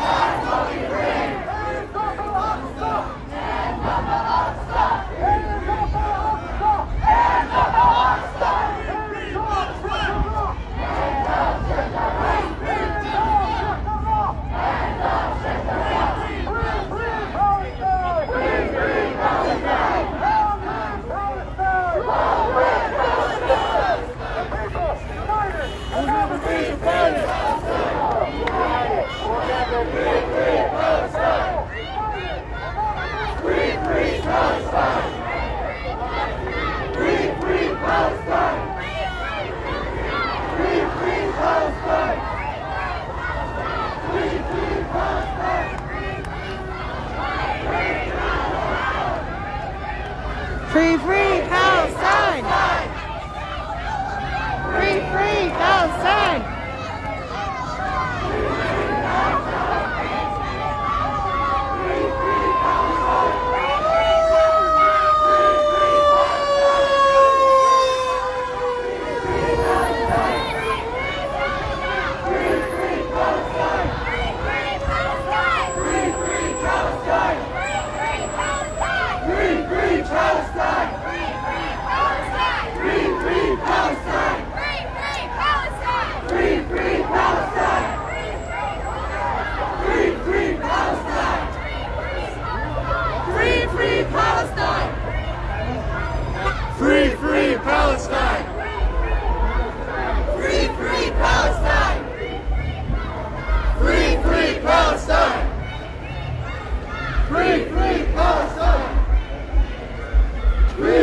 Palestine! Free, free Palestine!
you. a good crowd. It is an awesome crowd. This is awesome. Brian's over there. Can I ask you? Can I ask you? Good. I'm glad I haven't seen him do that in a while. He was talking about that at the speed there. He said, I gotta do this, remember? He did find the joints. Oh, oh wait,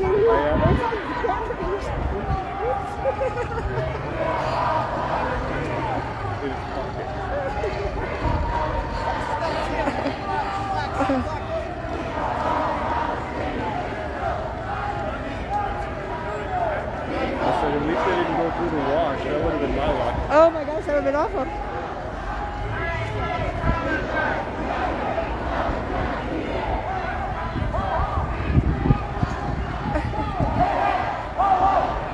This is awesome.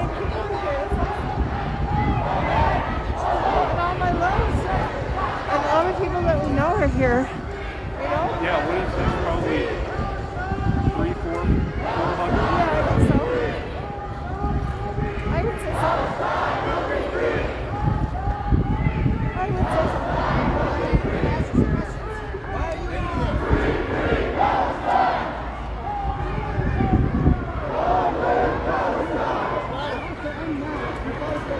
So what is future Palestine Israel relationship? We're going to retaliate. And that's what we tell you. I don't give a fuck. Don't take back all the land. No water.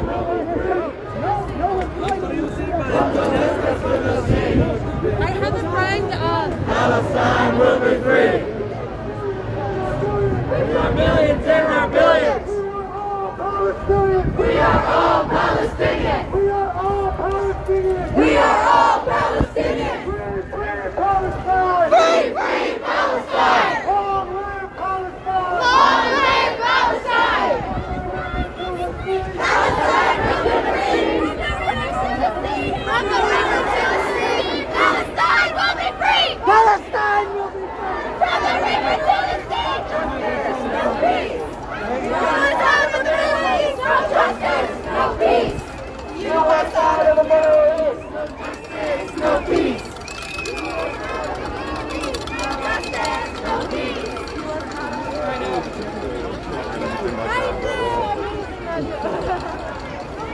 Like that.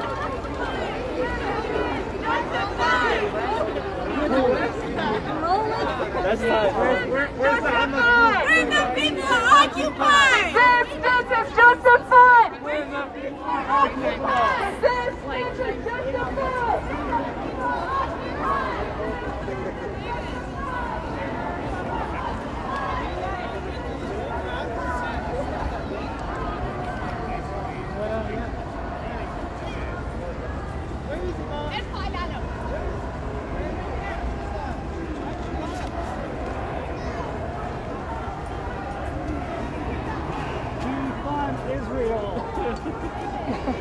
Well, I know. It's, you know, it's the Obama-Biden administration that's funding.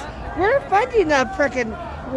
Yeah. We're funding this. We are Did you see that with video our of- taxpayer monies. Did you see that video of Biden, like from the, I think it was 70s or 80s, what it was? Yeah. Where he's talking about if we didn't have an Israel, we'd have to create one. He literally said that. Oh my God. Oh my God. No, he's a like U.S. empire, like No, forever. it's the Biden administration that started funding this. Yeah. Funding Israel. For this, basically this genocide. Yeah. I mean, it's been going Ethnic on for a long, cleansing? yeah, ethnic cleansing.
you bring up the picture?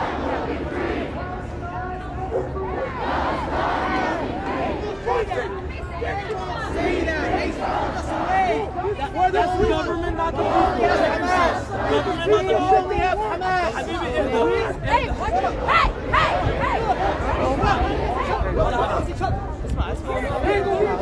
I took the camera. He's angry. He's got to press on the streets. It happens. It does. It happens. You were saying. Where you at? Take it down another block, take a left, and go back. Let's just do that, and we'll come back up and we'll call back. Is he okay? Yeah. He's just angry. He's angry. You don't really need to. He's just angry. Yeah. Aren't we all? Yes. Yes.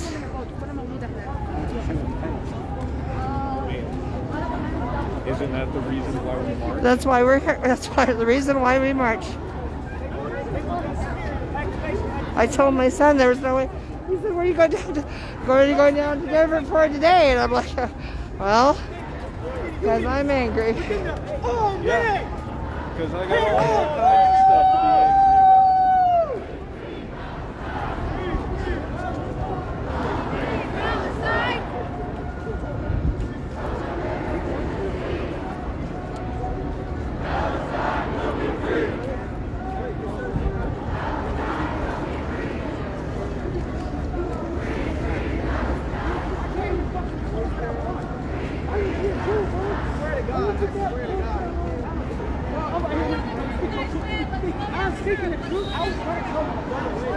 Slow down. The guy's interviewing. What am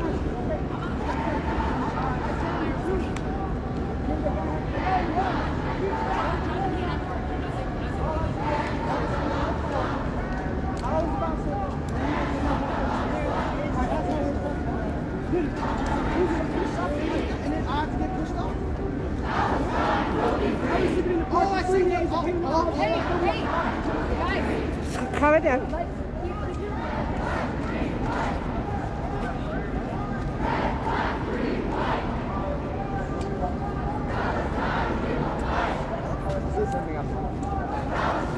This is such a great group.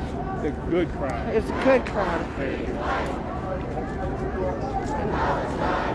And I'm so glad to see you guys. It's good to see you.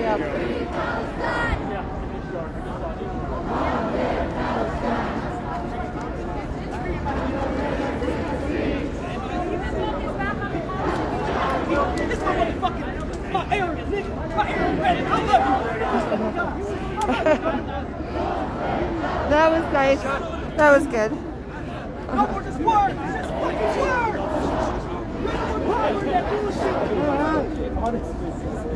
You make it feel like hurt.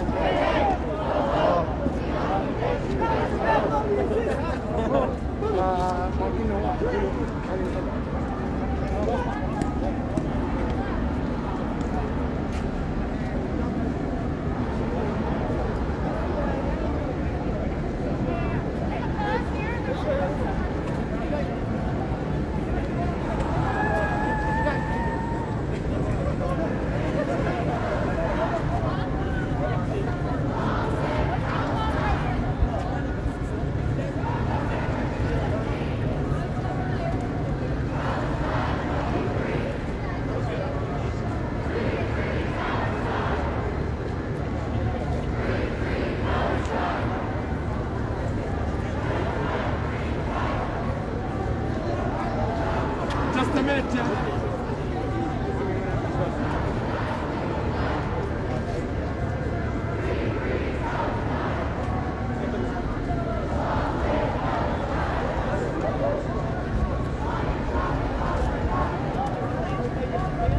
Brothers shopping, bombs are dropping. It's that pinky ring shit. Wise as the old owl.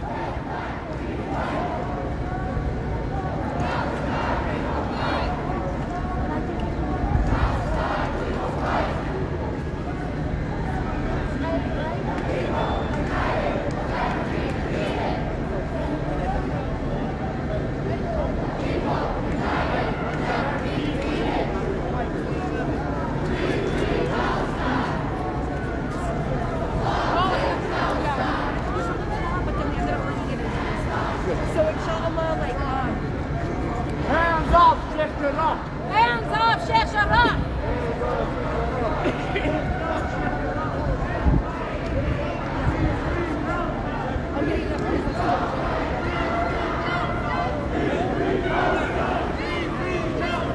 Free Palestine!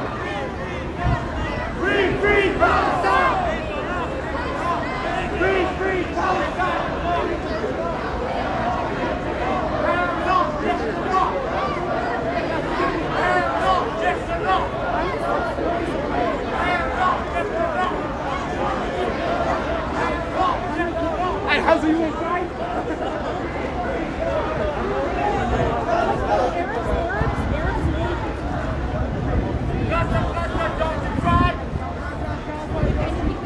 Palestine will never die! Palestine will never die! Gaza, don't you fear? Gaza, don't you fear? Watch out!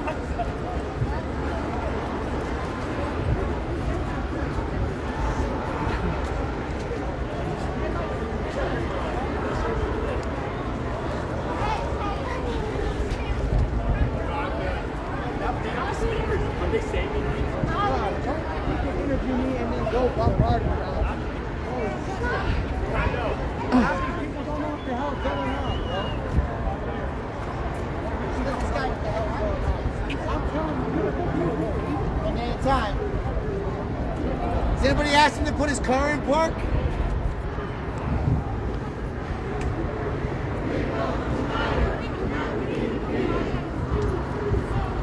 Free Palestine! Free Palestine! Hey. Free Palestine! Free Palestine! Free Palestine! Gaza, don't you fear? Tell your children not to fear! Tell your children not to fear! You got this guy, right? Yeah. Wow, I didn't even have my Wow. Wow. Stop it! Police officers, we look at the video cameras at 14th and Fremont and Glenarm to watch that situation on.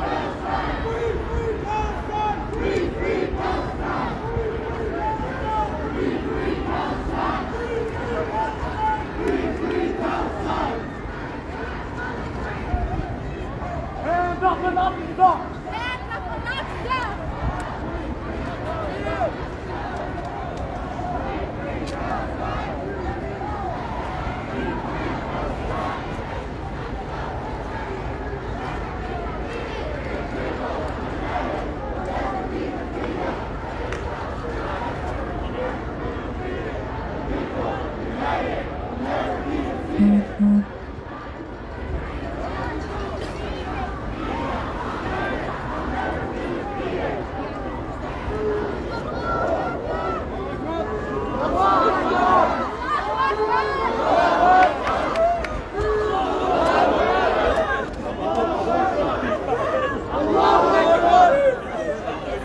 Free Palestine!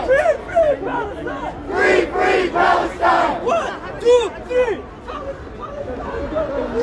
Palestine will be free! I'm not even going to bring that up, bro.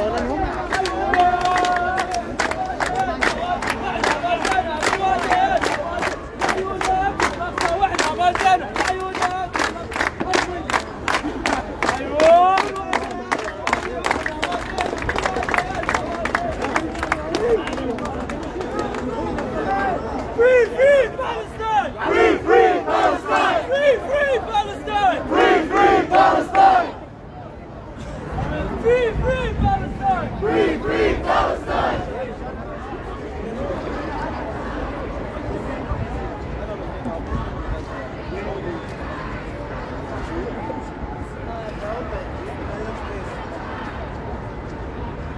De-escalation, you gotta try it, right?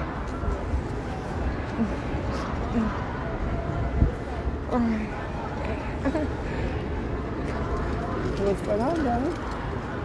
Brian was trying to talk to this dude and he didn't want to hear it. Oh, Oh, here. That happens a lot. Flip around. Go around. Flip around. I understand, buddy, but trust me, you're gonna be here a while. I understand that. You gotta park cars in there. Why are you videotaping? I feel you. Well, you know, this is a freaking protest. It'll only be a minute. It's a little inconvenience, honey. That's what protests are all about. They're making a little. That's what protests are all about. I understand that. I'm just saying, go on 16th where you're not inconveniencing anyone. Yeah, get out of your car and tell people that. Go ahead, get out of the car and keep going. Do you don't want them to inconvenience you? Then you don't want them to inconvenience you. Motherfucker, go the fuck around. Into that garage and that's in the front. That's not gonna happen right now. I understand that. Just leave me alone. Do you understand Then what a fucking sit here and keep protest waiting. is? It's a little Then sit here and keep inconvenience. waiting. Don't be honking.